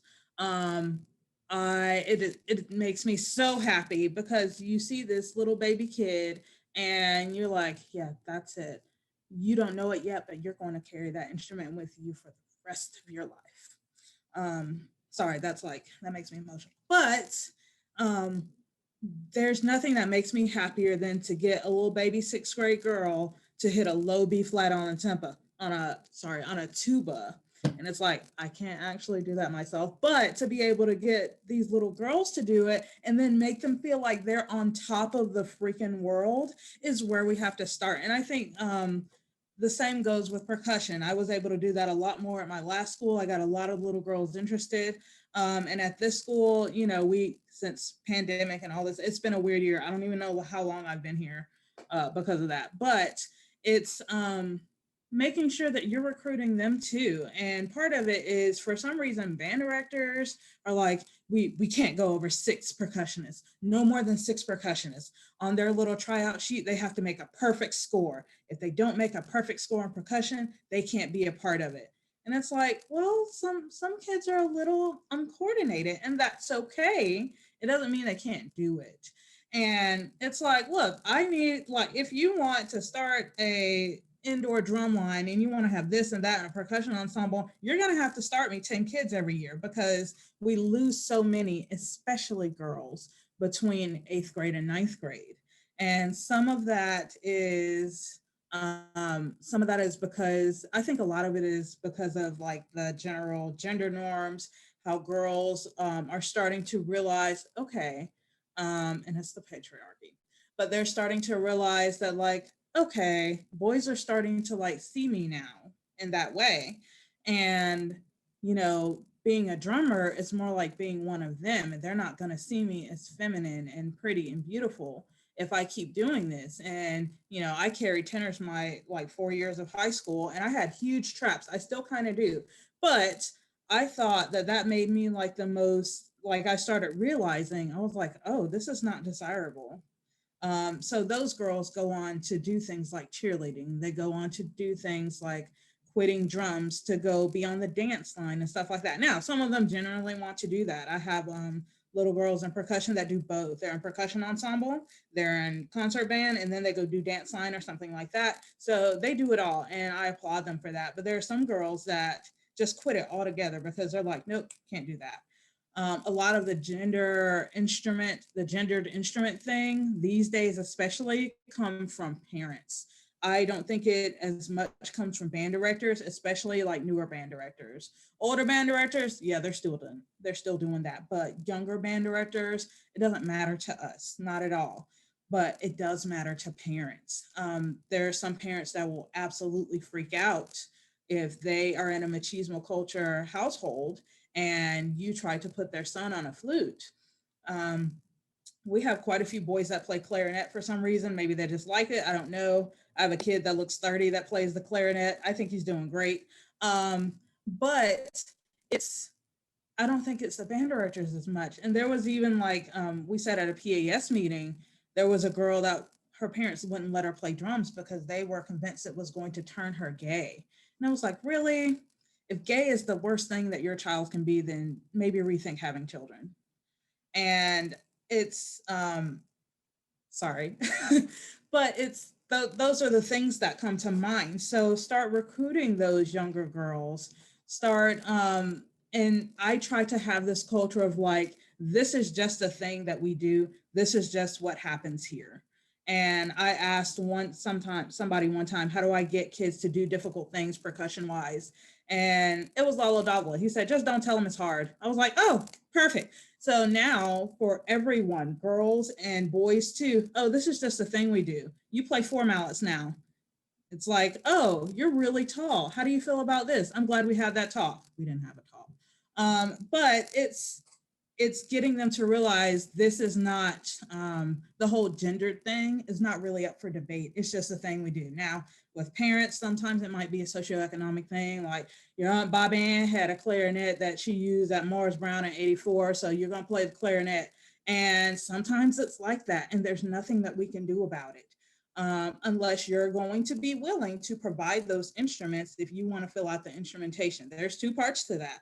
You can't be upset about this kid not, having to play this instrument that they have because they can't afford new ones, and then also be unwilling to, change that for them. You can't have both of those. So that's something to think about too. But we do lose a lot of girls because of they're trying to change the way that they look in the eyes of young men, and they're trying to figure out who they are as far as their femininity.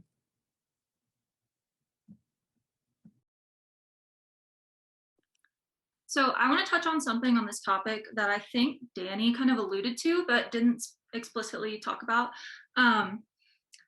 I think we all can accept the fact that, or not accept it, but recognize the fact that blatant discrimination, sexism, things get said and they happen. And those are definitely harmful to young girls and can make them want to quit. But the thing about stuff like that is that it's easily identifiable. And if you tell the right person and you have the right person in your corner, something can be done about it. And it doesn't have to keep affecting you. But what affects younger girls so much more, I think, is all of the subtle things. You're pretty good for a girl. Like, oh, you need to play like a man. You're playing like a girl right now. And like, it's just little stuff, the backhanded compliments, the innuendos, all kinds of stuff. When these girls are young and they're coming up through middle school and high school and they're going through a lot, everyone goes through a lot in puberty. And so they're going through a lot and they might have self-esteem issues already. And if they didn't, those comments definitely do it for them. And so those really stick with you. Like, I remember almost all of the backhanded compliments or little digs that I've gotten, from my peers, from instructors across the board. And it's things that have been normalized that people can brush off as, oh, I wasn't being serious. It was a joke. You need to calm down. You don't need to be so emotional about this. It's all kinds of stuff like that. And I think that those really erode away at girls' confidence throughout the years to where they decide, this isn't worth it. Why am I going to stay in this if it makes me feel bad? And I think that's where we lose a lot of girls. And I think the way to fix that is having really open and not sugar-coated conversations with, your friends who are educators.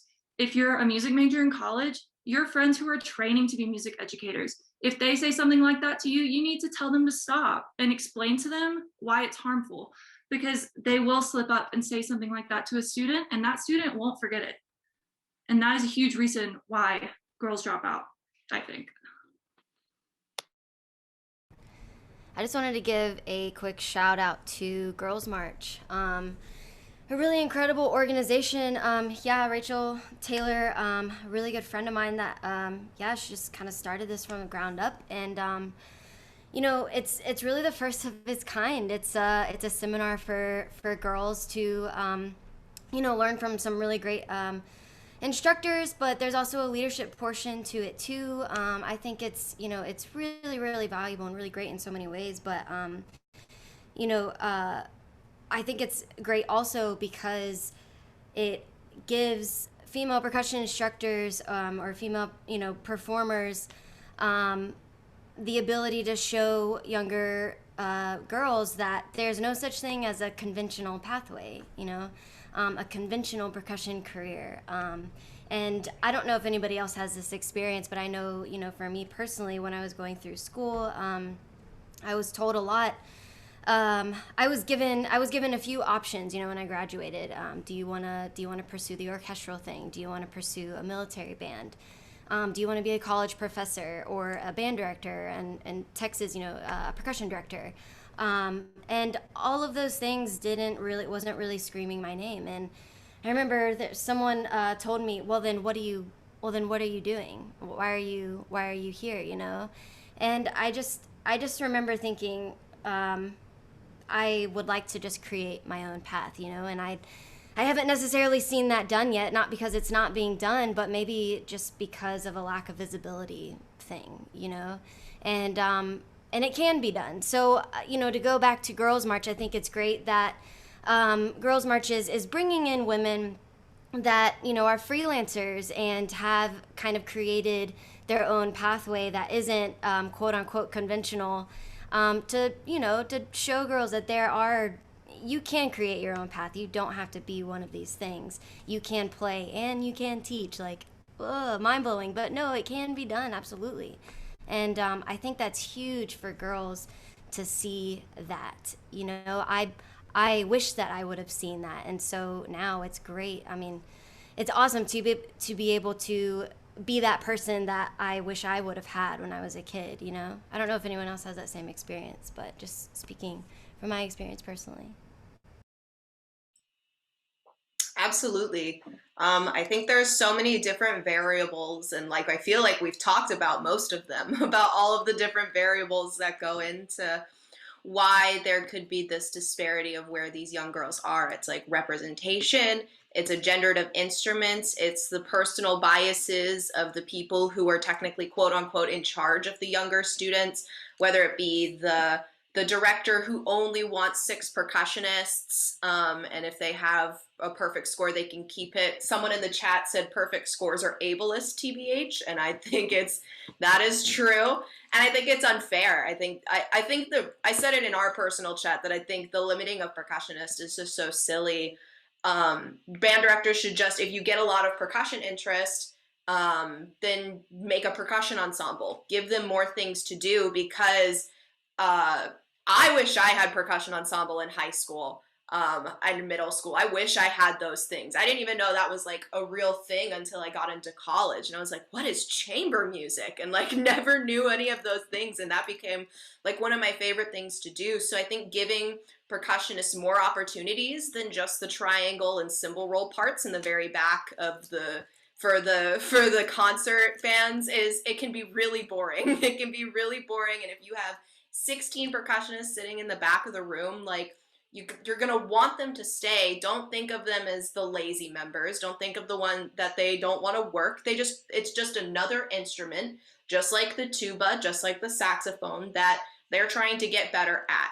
And so I think the band directors and the people who are in charge need to step up a little bit more in giving those opportunities. I think parents who may look down upon the instrument or may think that that a certain instrument may make them gay, like that's just so crazy to me, and I'm honestly not surprised about it either, unfortunately. And I think parents often realize or think that like a student is a connection to them, that it is just an extended part of them, that they are just like their little twin, their clone of that person. But that's not how kids are. That's not how children are. You are your own person, And the parents need to realize that of like, you shouldn't be in charge of what your kid wants or what your kid likes, because it may not agree with what you think, or you may think that they're better than that. Colleen, what have you got to add for that? Yeah, just to piggyback off of hang on a second, there we go. Off of Kaylee. So it's more of a general comment, and I say this, for example, when I was doing my doctorate in North Texas, we lived in both places, so I kind of commute sort of back and forth to New York. One semester I did it every weekend, which was kind of crazy. But anyway, because of that, a lot of students have asked me, "Hey, Colleen, man, I want to move to New York. Like, how do you do it?" I'm like, I don't know. You got to figure it out. I can't tell you how to do it. How I did it is different than all the other guys that did it, before me. What I do is you can't replicate what I do because we're not the same people. And so I think the best thing that we can do as educators is encourage them to take the leap, whether it's something like moving to a major city to be try to be a freelancer, whatever it may be. And this could be generalized. It doesn't have to be, just jazz musicians. I just mean in general, right? But as percussionists, I think the best thing that we can do is to encourage them to make their own path, like what Kaylee was saying, because all of our paths, the 12 of us here, are completely different. And that's good. Why would you want to be the same as someone else? I think that also needs to be a message that is embraced more. Yes, of course, universities and academies thrive on uniformity. They want you to sing their song. They want you to do their hand signals of the theme song. They want you to wear the color, whatever, you know what I'm saying? Like wear the green, wear the red, whatever. They thrive on that because it's a business, of course. But and I'm not saying that's bad. I love the academy. That's why I'm part of it. But the best teachers that I've had, and it goes back to Mr. Lepak, who was my first teacher, and of course Gordon and all the guys that followed, is that they taught me, of course, all of the technical things that I need to address, how to play all my instruments so well that I can teach it, whatever. But they taught me, Colleen, it's the best thing you can do for yourself is be different. And I think that, and again, I'm not throwing education out the window. Everyone needs to have a solid base. Kaylee knows this. She went through the North Texas percussion program. Talk about a solid base, right? They cover everything. They have a very strict curriculum, et cetera, et cetera. But look what she's doing. They didn't teach her that. She decided to do that. And so, and what am I doing? No one taught me that. I decided to do this. So again, as educators, we need to impress upon students, all students, doesn't matter who they are, they should make their own paths so that they can be happy. They're going to be happiest doing what they want to do, where they want to do it, when they want to do it, with the people they want to do it, et cetera, et cetera. That's also the best recruiting method too. Yeah, I loved all of that so much, Colleen. Yeah, I'll give her a quick round of applause. That was brilliant. Loved. I always, every time I talk, I have a plan and I know how I'm going to go through it, and then I listen to two more women talk and they say amazing things, and I just want to respond to that. So apologies if I sound sporadic, but there's so much good stuff here.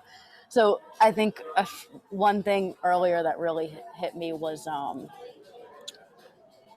that I would like to add to the conversation is this focus on discouragement, or a focus on we should be there for each other. I think all of that is good, but I think there is something healthy with discouragement. I think at some point you need to be challenged. You need to face a bit of adversity. You need to have these things because it is a very this thing of, I want to go to New York. How are you going to do it? I don't know. Well, you need to be able to be a self-starter to do that yourself. And you have to be able to think through it. You can't just be I'm going to go to New York, buy the ticket, not get a place to stay, not know anybody, use your contacts, et cetera, et cetera. So I think that kind of stems into there's not a professional development in our field. It's all play the instrument, but how are you going to do the thing, and how are you going to survive doing the thing? That's not something we talk about. And this is something that both Kaylee and Rosie touched on. I know this is becoming less of a gender focus and more of just a general percussion thing, but I think it might come back to gender. And this like carve your own path thing, which is something that we share. And it's interesting, like this idea of just be happy, just be happy. A lot of the reality is like, for me, in my experience, there would be a month of I'm doing exactly what I want to do. I'm playing with the people I want to play. I'm busy. I'm so excited. Like everything's great. And then there will be weeks and weeks of not that, the opposite of that. You know, it's this massive roller coaster and it just goes up and up and like up and down like crazy. And so I think preparing ourselves for that is really important. I'm not sure that's something we do. And I think that does go back to the education. Yes, it's great to encourage. It's great to take people under our wing, but we also somehow need to prepare each other for that. So it's not just about lift people up, like there needs to be competition, healthy competition.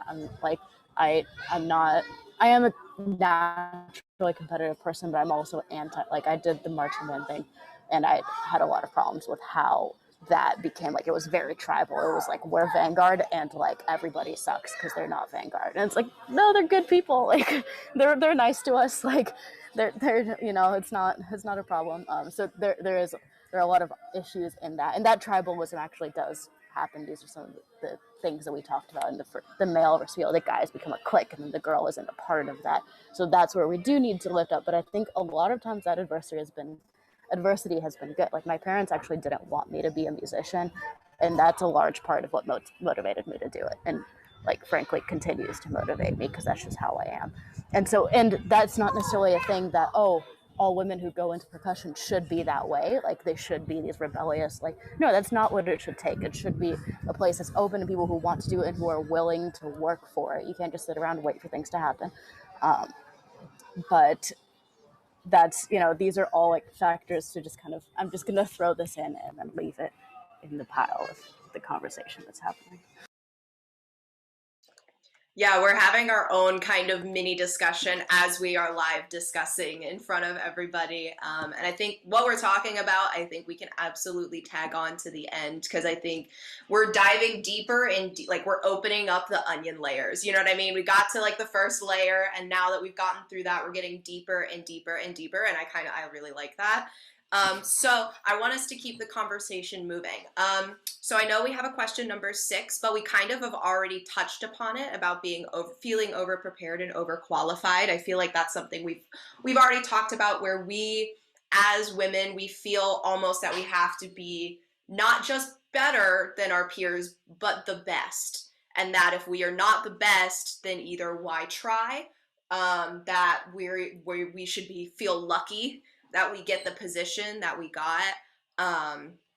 So I feel like we've already kind of discussed that. We kind of brushed over that topic. So moving into the next one, and this is kind of a shift for everyone who's watching. We are kind of gearing up towards our last few questions and discussions. So if you want to start adding questions for the panel or specific panel members, now would be a great time to do that. But yeah, going into our final questions, what kind of change or shift would you like to see in our community? Now, there's a lot of, this is a very loaded question because like I kind of prefaced in the beginning, we do not speak for all women in the activity and in the community, and definitely not the entirety when it comes to age range and gender conformity and race. We're not covering all of those bases.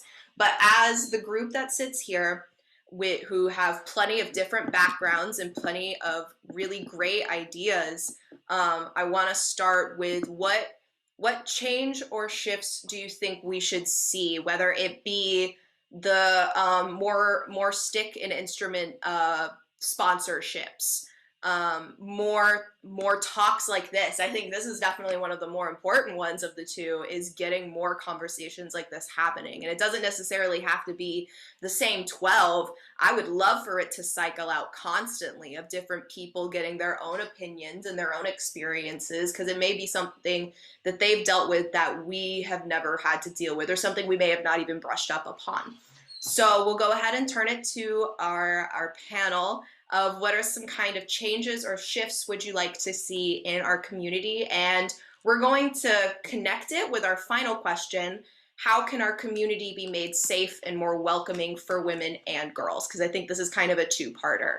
So what kind of shift would you like to see with our community, and how can our community be made safer for girls and women, both when it comes on a grand scale as well as on a day-to-day scale, whether it be personal interactions and of the sort. So whoever would like to go first, we could start there, and then we could start the train after. Yeah, Anne, go ahead. Yeah, I can go ahead and start. I know we already gave a shout out to Girls March earlier in the panel, but I think it's warranted to give one again because initiatives and mentorship are two really big things that are going to help shape this community and get more women into it. So I would personally love to see more Girls March style, I guess, like camps or whatnot, like spread all throughout the US. Just getting more spaces that like younger females can come in and be like, wow, this is a group of people and they all look like me and they all have shared. And I think that would be really, really helpful to getting more women into percussion. And then also, oh, I just lost my train of thought. I will come back to that later.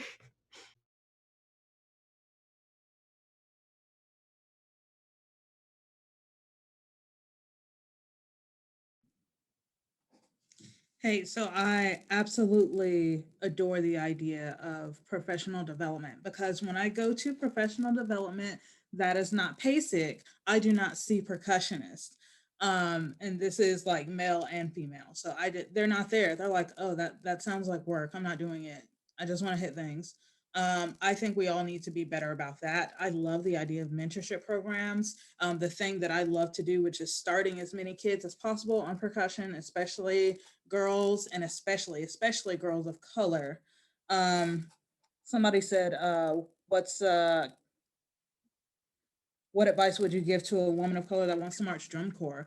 I actually expressed this to a couple of professors, and they were like, you need to be realistic. So don't say that. Offer like support, help them, and make sure that you're actually being an ally. I'm talking to the male identifying people out there. To make it a safer place, you've got to make us feel safe. If we say that there is something that's happening, somebody in the comments just brought it up, don't invalidate them. Don't say, well, I haven't seen that happen, so it's not happening. Or why should I have to change if I haven't seen this happen in my life? One, it's extremely easy to hold on to the systems that serve you, but you've got to sometimes understand that, if you are part of dismantling that system, you're going to experience some of the fallout. You're not going to have those benefits anymore. And that's something that you have to be okay with. And women will feel safer around you when, like I said earlier, you just start to believe them and accept the things that they say, because there is no benefit to us coming forward about anything. Like there's none. We're usually invalidated. Why don't women say anything? We do. But when we do, we're usually told, you're just nagging. That didn't really happen. And then nothing ever happens to the person that we are talking about. So again, train up the younger girls, believe women, and be okay with, you experiencing some of the fallout when we start to disrupt these systems. Yes, everything Latrice ever says is just pure joyful music to my ears. I think a big part of keeping it safe goes to our male colleagues. We can speak for ourselves as much as we want, but in the end of it all, and it kind of sucks that it is this way, we need men on our side. And you can't live in this world where you say that, well, not all men, you can't say that because it's some. And we can't have that. This brings me into something we had I experienced in college, where with an instructor, there was a sexual harassment case, and I was brought in to a meeting with the chair of our department and our band director. And me being who I was, this person had a lot of pull in this community, had already threatened the fact that I wasn't going to be able to find a job. I wasn't going to be able to do this and that because of coming forward about this. I said, I don't want to ruin his life. I wish I hadn't said that because he ended up getting a job. But the response I got when I eventually came out and talked about it was the chair of the department said, "You're the one that said you didn't want to ruin his life."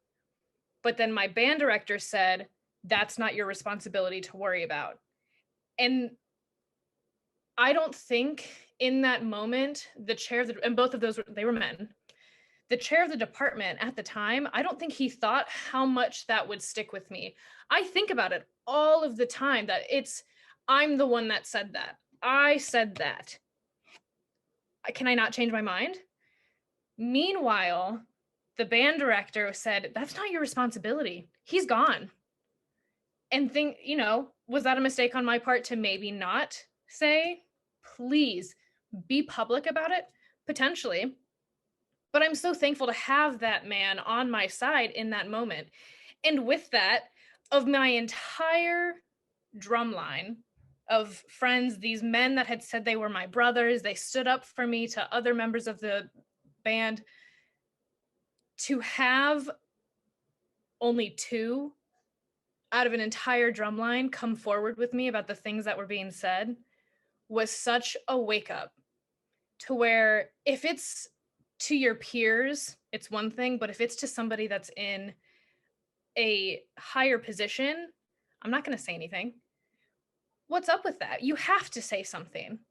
This man should not be walking around asking, who is now my fiance, what does it feel like to know that the entire band wants to have sex with your girlfriend, including the staff? You can't say that, dude. Like, I don't, and there were 5 people that heard that, and one of them came forward. Why? And that's, of course, just one thing, but and those men are the only 2 that I talk to now of that group of people. You have to come forward. You have to stand up for us. It's not like somebody else will do it. What if they don't? What if you're the only person? And even talking into like high school kids, think about your sisters, think about your cousins, think about your sister's friends, your brother's girlfriend, whatever it may be. Think about how you would feel if somebody said something like that to them. It is a wake-up call. You would want to stand up for them. So stand up for those of us that, what am I supposed to say to a grown man that says that? Be like, okay. In that moment, I'm going to be so taken aback. So stand up and say, dude, what? That doesn't make any sense. You have to be that person for us. And as women, we also have to be that person for each other. Sometimes it's easier for us to stand up for somebody else if they're in an uncomfortable situation. I feel that way. If it is just me, I'm like, ooh, but if I have another girl with me, we will take you down. It is a totally different thing. So I think it's just kind of like, to sum it all up, we have to be there for each other. You can't assume that somebody else will take responsibility or help them out. You have to be that person. Yeah, just to piggyback off of Danny, I think one of the things that need to change in our community is that we need people to listen and take action more often. Like one of the stories I had is in high school, I wanted to march. I wanted to be on the field. I wanted to play bass drum and everything. But I was the only girl, I was the only person, period, that knew how to play 4 mallets. Therefore, I was stuck in the pit for my entire 4 years there. I told my teacher, I want to march. I want to audition to march or audition to be drum major. He's like, you can do that, but you're still going to be in the front ensemble. So I believe if we can take that step to listen to our little girls who are saying, I want to play drums. I want to hit things skillfully with other things. I want to be like Danny. I want to be like Latrice. I want to be like Sammy. I want to be like these people that I see in front of me every day on YouTube, on Facebook, even if it's on the box conducting in front of them. Like, I want to be like them. Then we need to take that step forward and say, baby, you can be whatever you want to be. If you want to be a drummer, I will buy you some sticks and a practice pad. I might not be able to buy you a drum set right now, but if you can show me that you really want to do it, I'll let you play on mine. I'll give you some lessons, you know? So if we can in the community listen and then take action, you know, not just be that shoulder for you to lean on and rant, because it could be sounding like we're ranting. Oh, my mom won't let me do this. Oh, my mom won't let me do that. Oh, my parents won't let me do this, or my band won't let me do that. Well, if they're ranting to you, take action and help them out, you know, and tell them, encourage them. I feel like this community needs more encouragement and more action taken for our little girls, and or not even just our little girls. Sometimes it's the older generation as well that are older than us that want to be like us. And they say, I see what you're doing and I want to be on your level, you know? So if we can listen and take action and not turn a blind eye and a blind ear, or a deaf ear, I should say, a deaf ear to those who are screaming for attention because they want to be like us. So, and that goes to the whole thing about representation and being the role model and seeing somebody that looks like you doing what you want to do, you know, posters, signature sticks, doing a lot of promo videos for those, for education and manufacturers, you know, putting your name out there. The more you do it, the more you show yourself, then the more we have those saying, I want to be like them. So if I think that's one of the major shifts we need in the community is more people listening and more people taking action. Yeah, great stuff. I think along with how many things there are to fix and how much these really negative statements and experiences can stick with us, I think there's the opposite of that too. Like all of like great experiences with awesome instructors, whether male or female, like those things certainly stick with us. They're the things that keep us going. And like it almost seems too simple that like the answer is just like more kindness, more uplifting and community between people that are like very different from us. Like in my experience, some of the best experiences I've ever had were in ensembles where I wasn't even aware of the fact that I was a woman. Like all of the expectations for my playing was the same, and also all of the same educational support was all the same. Like I remember my first year of drum corps, I was kind of scared. Like I was very mentally prepared to be like one of two women on the drum line and was mentally prepared to kind of face that. But it was like the greatest delight. And I feel extremely lucky that that was never the case. I was just always one of the drummers, and it was like an awesome experience. And I think those kinds of things should be celebrated, and that educators should be encouraged to like listen to women when listening is due and believing them, but also not having this uncomfortable, like extra magnifying attention to them when we're just existing and doing the thing we want to do and playing drums and loving it.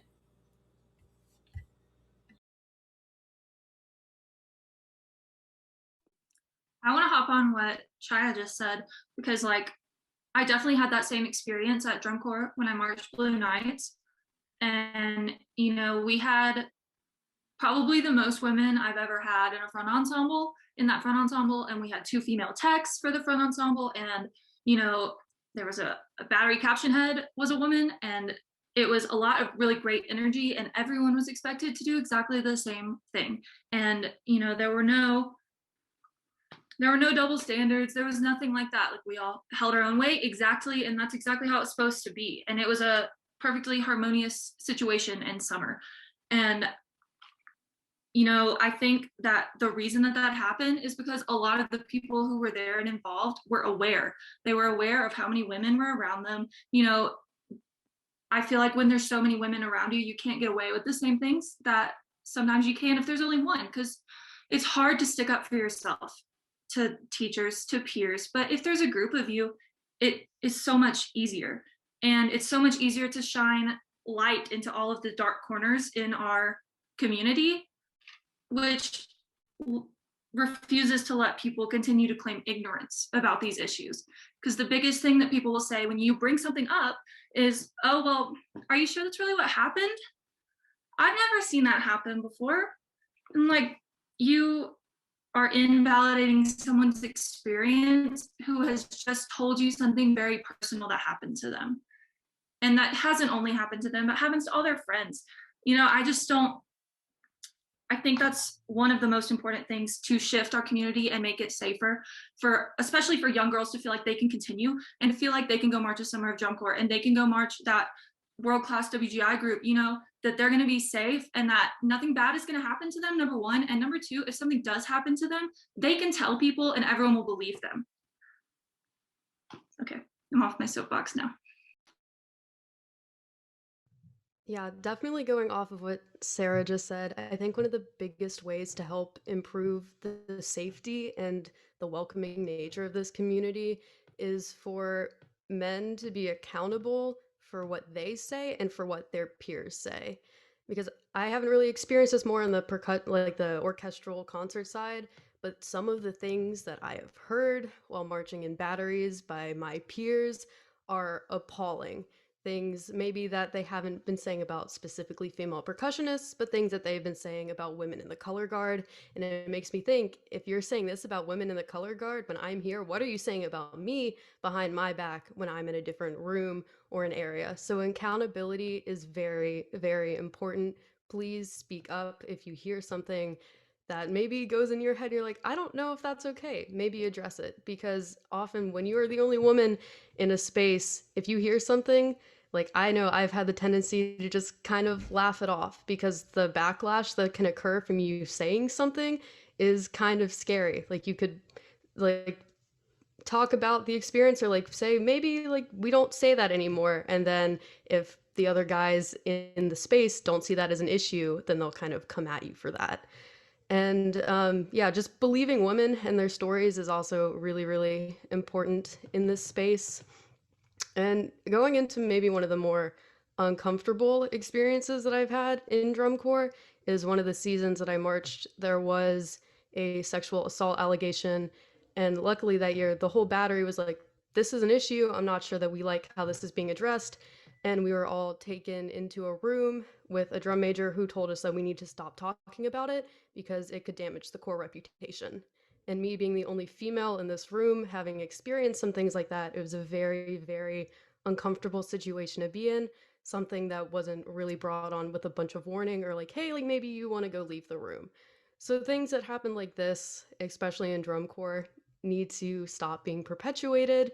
And like, just going back to the accountability thing, we can't continue to let these things happen in this space. Yeah, you're exactly right. I have a couple of questions in the chat. One is from Noah Cook, but I think that one is best served for like right after. The other one is a really beautiful question by Stephen Hall, and I think it's more about the emotional safety and well-being of us in this space. And he says, what are you all's thoughts on the focus in our communities on virtuosity and technical prowess instead of developing and celebrating everyone's individual humanity and artistic voice? Personally, I see a lot of those values of virtuosity, show offness. I like to call it a pissing contest, to a very patriarchal way of viewing the world. Obviously, there has to be a focus on technique to develop one's craft, but I personally felt very liberated as I've unlearned a lot of those things that our society and community teaches us are important, and recentered my focus and intention on developing my own voice and value. I think that is one of the things that had, like, as I was, doing my 2 senior years at Jacksonville, that's one of the things that I really started to think about, and especially after I graduated and figuring out who I am without, the day-to-day grind of the marching band. Everything is not always about being the best or doing these ridiculous 6 mallet etudes, or, the performative gospel chops that if we can't do it, then we're not Black enough, but that's another story. But it's very important to me, about just finding your own voice and the mental clarity you have when you're not worried about how you will be perceived if you're not constantly trying to beat everyone out or trying to win this audition. Now, if that's like your career, like your career is to go do auditions, absolutely.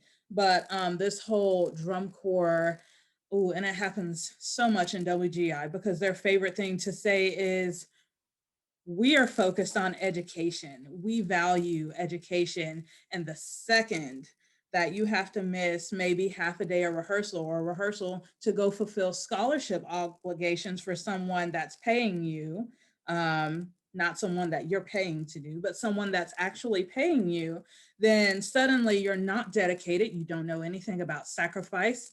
And it just kills your mental health. It absolutely killed mine. And I developed severe anxiety from that. When you're doing WGI, I took a year off. I came back. I thought it would be better. It was never better.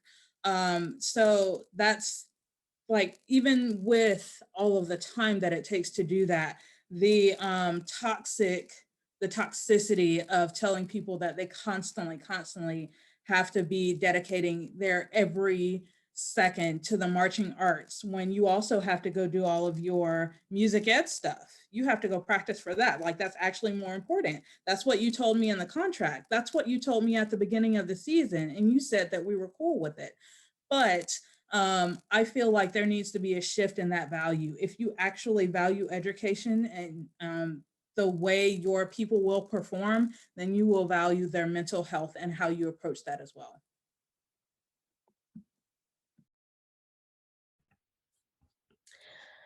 I know that we have talked a bit about getting ourselves out there to be examples for young women. And one thing that I wanted to mention that I would like to see shifted a little bit is getting ourselves out there to show not only that women can play percussion, but any kind of woman can play percussion. Because something that I have gotten in the past is, you look like a flute player, because I'm very feminine. And they assume that because I am very feminine and because I'm small, that I don't play this instrument, or that I can't do it, or whatever the case may be there. And this really struck me at a interview that I went to, where they knew I was a woman and they knew I was coming in, and I would have to play drum set for them. And when I was sitting out waiting to be called into the room to get interviewed, the gentleman that was interviewing me kind of looked right past me, because here I am in this floral shirt and pink cardigan, just kind of like chilling out. And I was like, oh no, it's me. I'm right here. Because I think that some people are really getting it in their mind that women can play percussion, but we've also created this weird stereotype as well. And I think that one thing that can help with this a little bit as well is going back to the elementary education. As important as that is, we were talking about, it's not just 7th grade, because they're shaping these children's lives, is the way that the teachers will talk to the students. Because I remember one instance when I was at a band festival where the director there said to the girl that was playing the bass drum part to hit it like a man, like hit it like a man, hit it harder. And so I just think being really careful with our words and the things that we say as educators, especially of young children, is really important, and can help kind of get rid of some of those stereotypes that come with this. And of course, we as examples that any woman can play. Yeah, oh my gosh, there's so much awesome stuff being said that I had to write down some notes for myself to make sure that I did not go into some wishy-washy land. But one example I wanted to bring up from my growing up, that a male teacher did a really great job like advocating for me, is I grew up in Montana. I grew up in Missoula, Montana, and Evelyn Glennie was coming to Great Falls, Montana, which, if you know anything about Great Falls, it's like, why are you here, Evelyn Glennie? But this is great. And I remember that he told all the percussionists that Evelyn Glennie was coming. I was in 6th grade, so I hadn't really heard about her at that point. And he told us all that she was coming equally, you know, boys and girls. And then I just remember that he also took the time to send an email to my parents and be like, hey, I know Rosie is really interested in percussion. if you can make the time to go over and see Evelyn Glennie, like this would be such an awesome opportunity for her to see. And it probably took him 2 minutes to send that email. And it was so huge for me. It wasn't only huge for me to see that, but it was also so great for my parents to see, like, wow, look at this woman doing this like incredible array of things with percussion. And again, that took him probably 2 minutes, and in some ways like really changed the course of my life, not only for getting me on board with percussion, but for getting my parents on board with it, and for like introducing my family to like women in percussion. So that's one thing. And then the other thing I wanted to mention is that I think as women who are in the field being professional percussionists, we just need to like, I mean, we're doing it right now, but being really clear to female students, whether it's online or in person, that you are open to have a discussion with them about it. And like, just, whether like maybe like I'm thinking for my own social media, like posting it once a week on my story, that it's like, hey, my DMs are open. Like, if you ever want to talk about it, I'm here. And maybe one person takes you up on it, maybe 20 people take you up on it, but just showing that you're open and ready to talk.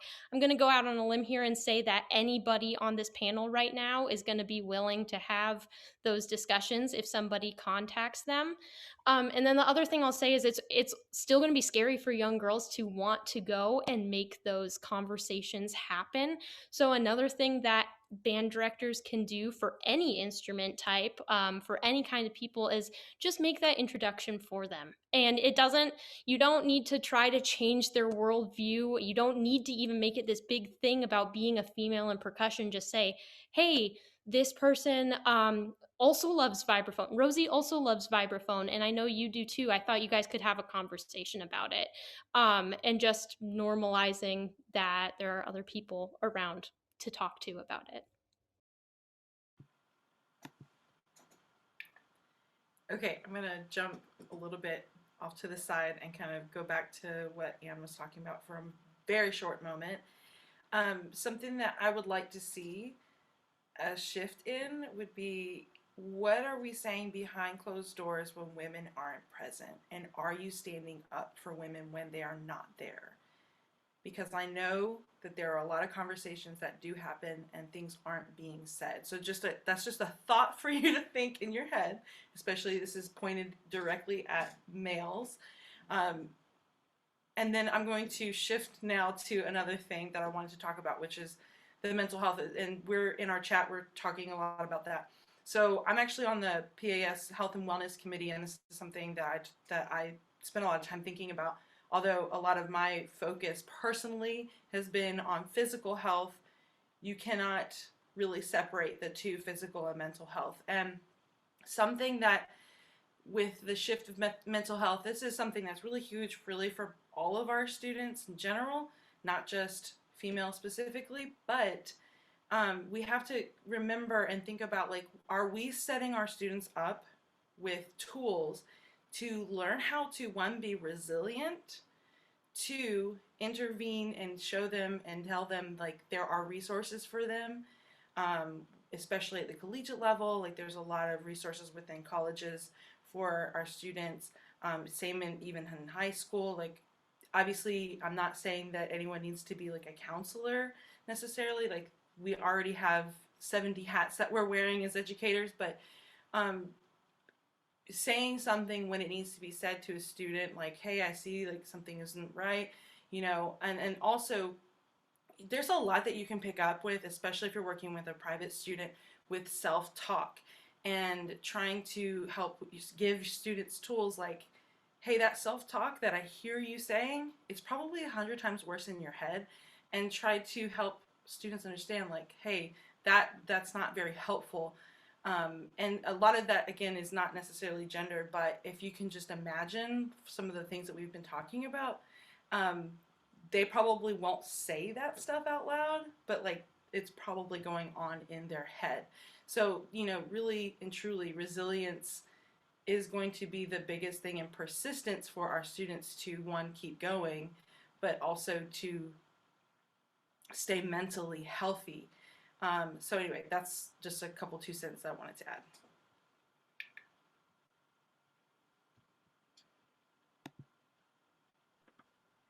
Yeah, thanks for sharing that, Alyssa.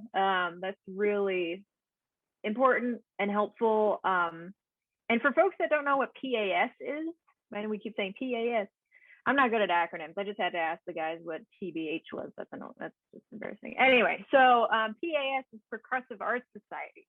And if you're curious about joining an organization that is strictly dedicated to the love and the world of all percussion, it's a great thing to join. So anyway, that's what PAS is, in case you're curious about it.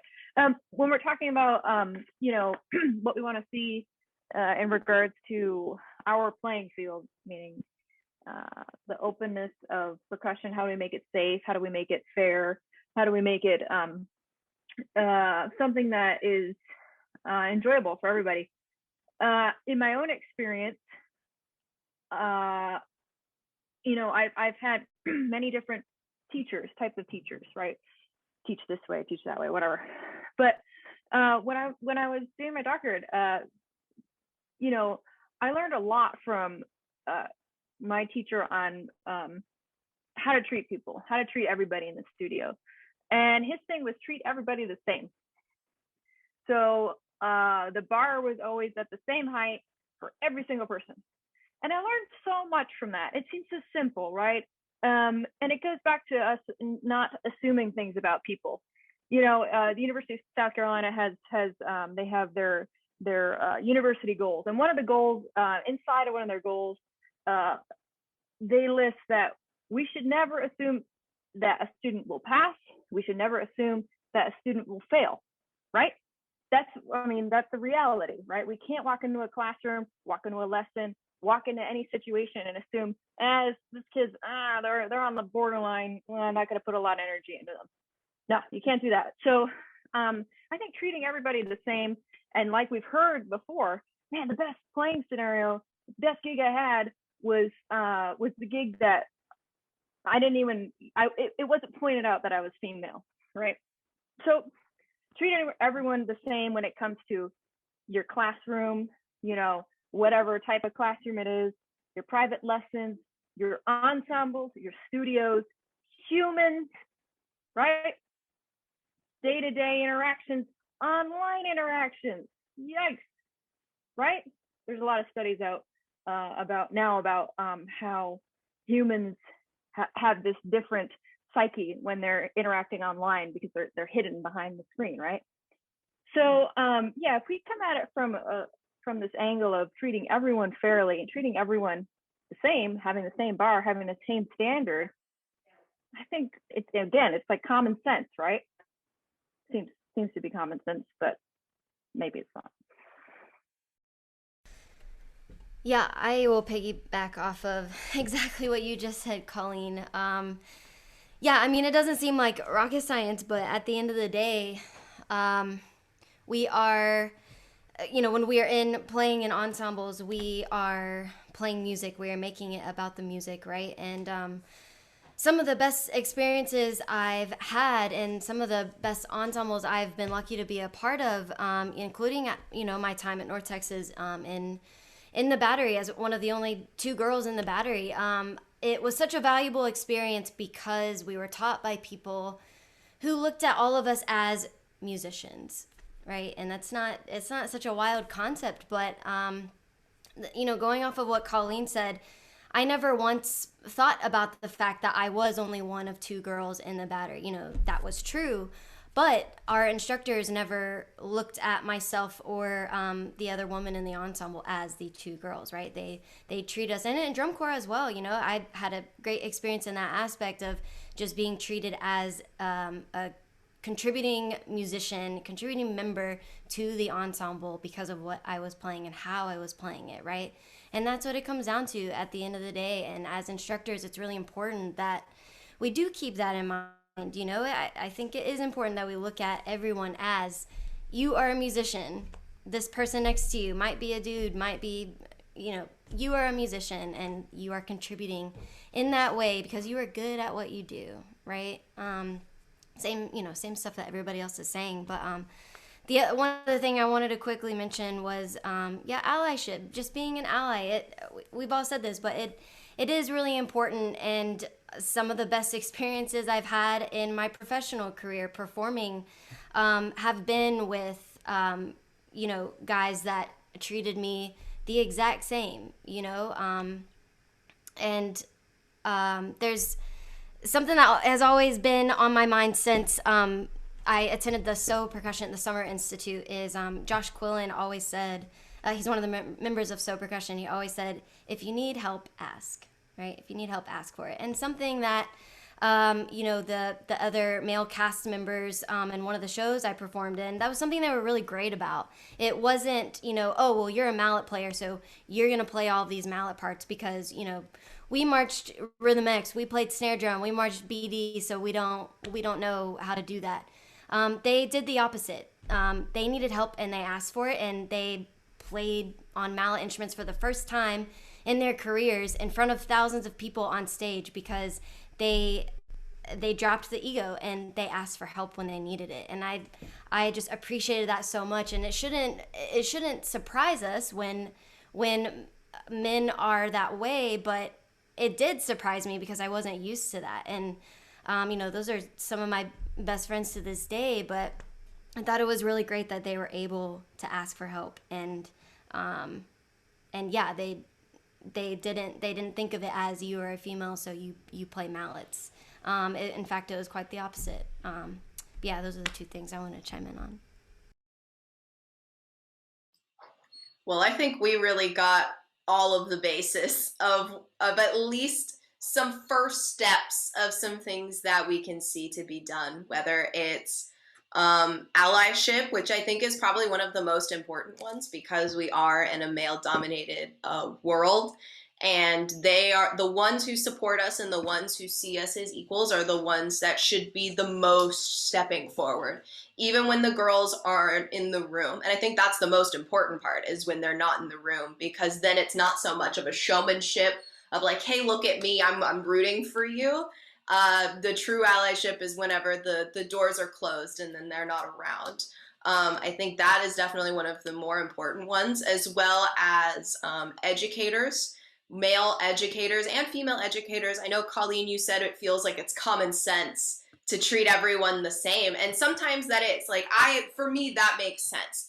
And to some people and to some men who may not even realize the microaggressions that they're saying or the things that they're doing are affecting their students or affecting the people around them, they may not even realize that in the first place. So I think we should challenge those who may say that it's common sense or may think, I think we should just challenge everyone to rethink about how they're going about talking to students and talking to female educators, female students, female percussionists. I think we just need people to start thinking critically, because what they may think is equal is the exact issue that we're talking about. They may not even realize exactly what's going on. They may not even realize what they're doing is having an effect on what it is. So for the very last part, we are going to turn to the chat. We have quite a couple of good questions. I know we've kind of touched on some of them as we've gone along. There's definitely a couple that I think would be really good. So let me scroll up for a little bit and find one.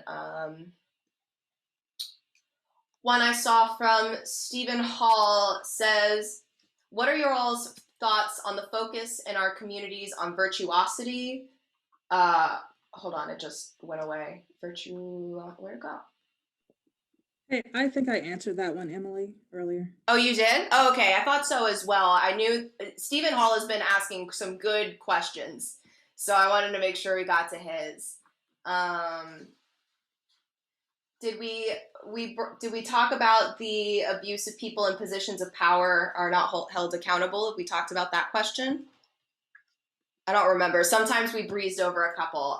So let's talk about this one. So another one from Mr. Hall is in DCI and educational institutions, and you see it with the Met right now, for example, is that abusive people in power and people in positions of power are not held accountable, and the continued presence of those abusive individuals creates an environment where people do not feel safe.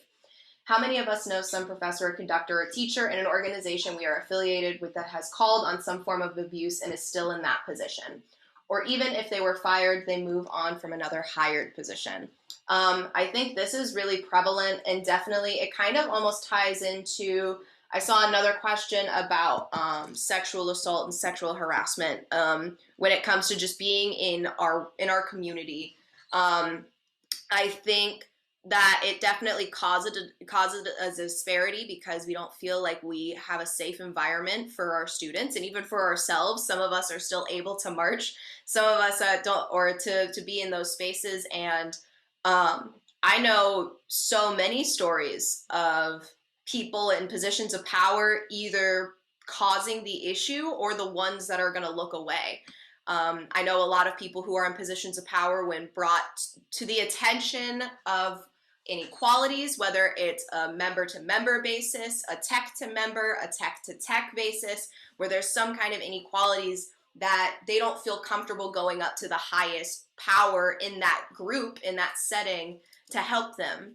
And I think that causes for a really unsafe environment, is feeling like the person at the top isn't in your favor. And I know a lot of people are in those situations where it's the people at the top either look away, either throw caution, plays devil's advocate, rather than just seeing it as it is. And it doesn't make it safe. It goes back to believing women, protecting women, and supporting them, because like that's all we could get is if we can't go to the people we're supposed to rely on for those kind of situations. Then like what are they supposed to do? There have been times previously where I didn't feel comfortable letting or encouraging, say like the marching arts, for example, to my students, because I know how toxic of the environment that it can be and how unsafe it can be. I mean, there's kids who are 14 that can be marching here with 22-year-olds, that isn't the issue in itself. A lot of times it's more so staff to student. That's the main issue. But I think that we need to make things more safe. And I think the people who are at the top need to take a really hard look at themselves and make sure that they're there for the right reasons. And it's not for the betterment of themselves, but it's for the betterment of the members themselves. Another good question, what would be the best way to talk to people about having problems with stereotyping in the activity and deal with those problems as an instructor? What's also the best way to ask if they're comfortable in their current position? Does anyone have any specific answers for that question? I definitely have something. So it all starts in the beginning, and with like the culture that you start as the group. So with my kids, I am very some would probably say almost too much, but I think that that's important because as soon as those kids get more comfortable with you, the better, because they're going to tell you everything. And it's just like it creates this culture that's so friendly and so warm, and we just really, that's where I've found that kids, anytime they have an issue with anything, they will come to me and they'll be like, hey, I wanted to let you know this is going on. It's literally like a 3-minute conversation, and then I can go address it with another student and it's fixed. And if it is something that is a bigger deal, I tell the student what I need to do, and then usually as the percussion director, it goes to the band director, and then it's above my head from there on. And so really, I think it's about the culture that you create in your group and making sure that your kids are comfortable enough to come to you with their issues.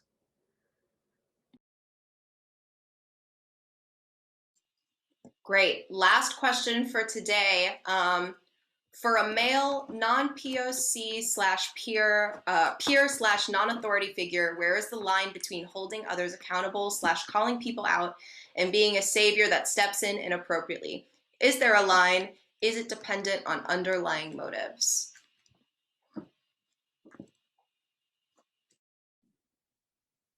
I can start with this. A lot of people, a big example of this was last summer with the huge Black Lives Matter movement. And when we're in these spaces every day, for example, if we're women in drum corps or women in DCI or something like that. And we're seeing all of this trauma all the time, all of these people getting harassed or sexually abused, and then nothing being done about it. Or in the case of being an African American, and you see people that look like you getting murdered in the streets every single day and nothing happening to the people that are doing the murdering, it's extremely traumatic. So yes, we have to hold each other accountable, and say, hey, that's absolutely not right. What are you doing to fix it? But at the same time, I am way too traumatized to talk to you about that. There were a few panels and discussions and podcasts and stuff like that that, you know, people of color were getting asked, or people of color in the space were being asked to be on last summer. And it's like, I don't have the emotional capacity. I am grieving. I am mourning. So part of that is, yes, I will tell you that's not right. You can't do that. And if you look at me and go, why? What's wrong with it? You have to be the one that's willing to go read How to Be an Anti-Racist. You have to be the one that goes and does those things. You need to go to Barnes and Noble and go to the sociology section and look up Tressie McMillan Cottom or all these other wonderful authors, or the section on feminism, or the section on intersectionality. I know I say Barnes and Noble, I still go to stores sometimes because I'm Amazon, but it's yeah, it's your responsibility. Because if you think about it, we did not cause these problems. The people that are saying, teach me, you have to teach me the right way to be. I cannot teach you that, especially if you are not willing to learn. And I do not have the emotional capacity to teach you that, because I am crying because I keep seeing people that look like me getting murdered on live television. So you have to take initiative for that. I think that's where the line is. Yes, I can point you to some things. When I'm ready, I can talk to you as a friend, but there is a line. I'm not going to save you. You have to be the one to go do your research and then treat people the way you would like to be treated.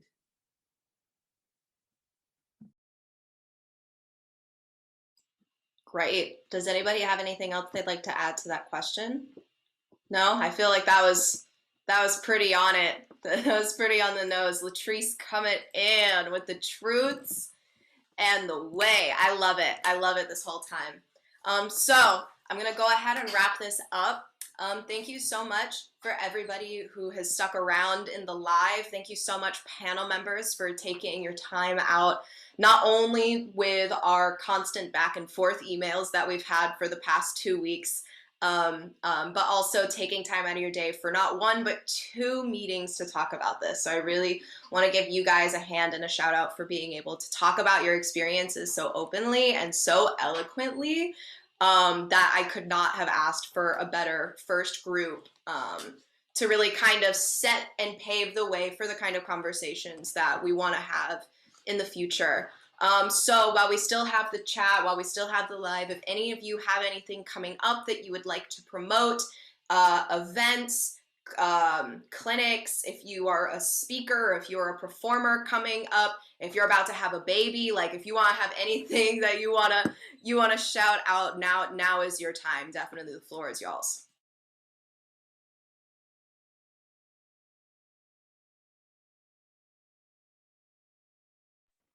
Okay, I'm gonna go. Here we go. All right, guys. First of all, thank you so much, Emily, for putting this together. I know that we all appreciate this. They're up to it's like almost 100 people on the live. Thank you so much for tuning in and caring about us. We care about you guys. So we all hope that this is helping our community move forward and get better, right? That's our goal, to get better. So you know, my things that I want to say quickly: assume nothing about anybody, anything. Do your research, right? Be fair, be honest with your students, give advice if they ask for it, okay? And make sure it's honest advice. If you don't have the answer, it's okay. You could say, I don't know. That's the best kind of teachers, right? Because then you can find it together. Finally, if any folks are watching that are curious about doing their undergraduate, graduate, or doctoral degrees with me on drum set and with jazz history involved, please let me know. Please reach out, because the University of South Carolina would love to have you. And I know that, you know, my new neighbor, Alyssa, you know, between the two of us, we can all hang and jam and whatnot. So it's really great to be here. I wish you all the best. Be safe and have some fun when you're playing that music.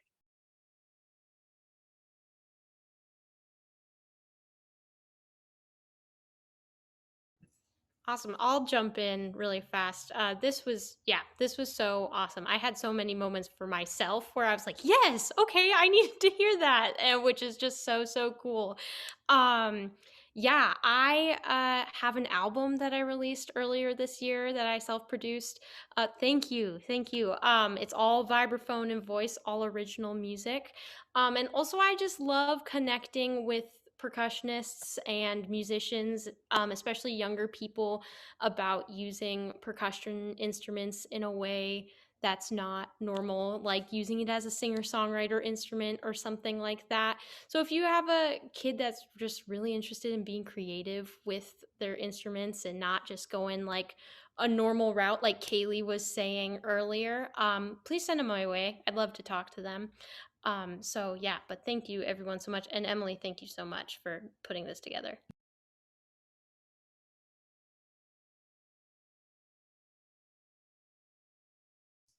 Does anyone have anything else? Oh, go ahead. A few things. This was amazing. I'm so happy to be here with you awesome nerds, as I like to call us. Pitch Perfect, awesome nerds. So it was so amazing to sit here and talk about our experiences and just kind of hash out a lot that's been going on and what we can do. A few things. I'll be one of the panelists for the American Percussion Seminar that's coming up, I think in June. If I'll probably post about it later. I'm also on a panel. We're doing a discussion for faculty and graduates from HBCUs and Hispanic serving institutions. And it's going to be a discussion at the College Music Society's conference up in New York in October. And then also I do have I'm so happy that my percussion ensemble actually is having a concert after almost a year and a half of not doing anything. So if you're in the Montgomery area on Sunday, April 25th, from 2 to 4 p.m. at the Alabama Shakespeare Festival, the Alabama State's Percussion Ensemble, who we have named the Marion Nine after the founders of Alabama State. The Marion Nine Percussion Studio will be having their concert there. So if you'd like to come out and hear some good music, we'll be playing non-conventional things like buckets and stools. I'll also have the marimba there, and I'll also be playing my steel pan there. So if you're just in the area, I'll try and live stream it too, or at least post videos. So also, if you'd like to take steel pan lessons, I'm here. So, so it was amazing, y'all. Y'all are all amazing. I just want to say thanks again. Hopefully everyone can hear me okay. I don't have my mic plugged in anymore. Yeah, thank you to everyone on the panel, for Emily, for putting this together, everyone tuning in. I think this was a huge step in the right direction, long overdue, but a huge step nonetheless. I wanted to, I posted this in our chat, but to anyone that's listening and interested, the Girls March Camp is happening in person up in the DFW area in Texas, June 1st through 5th, I believe. And there's also a virtual track as well. And those will intersect some and will be specific to virtual, specific to in-person, obviously. But yeah, tell all of your female students about it, anyone that might be interested. There's a lot of great instructors that will be there, a lot of great knowledge to be shared with everybody. And also, yeah, the American Percussion Seminar is coming up the second week of June 7th through 12th. A lot of, Jessica, I think you mentioned you will be speaking at that as well. And also Jihye Jung will be there too, giving a master class, and she's just wonderful. So if anybody is interested in attending that virtually, then I think the website is americanpercussionseminar.com or something stuck like that. You can find more information there. But yeah, thank you again to everyone. This has been really, really great. Awesome. And with that, do we have anyone else? Anne, did you want to say something? Sorry. You're good. Just wanted to say, don't have anything specific to promote, but just wanted to say that my DMs, Facebook Messenger is always open to anyone that, wants to continue this conversation or message me about WGI, drum corps, audition tips, how to get into anything. So you can reach me at my Facebook or at my Instagram, which is ann.saber.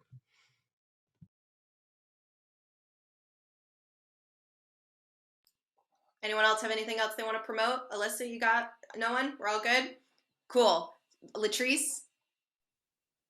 I just want to say thank you all for being here. I'm starting a mariachi at my school. If you have tips on how to start a mariachi in Alabama, please let me know. Please let me know. We are looking for authentic resources, and we are trying to be more inclusive and represent people in our community. Thank you, love you, bye. This was fun. And on that, we will end our panel. Again, thank you so much, everyone who has been here for the whole time. And thank you, panel members, for being so open and honest and willing to have this conversation. And I'm excited to see where this goes.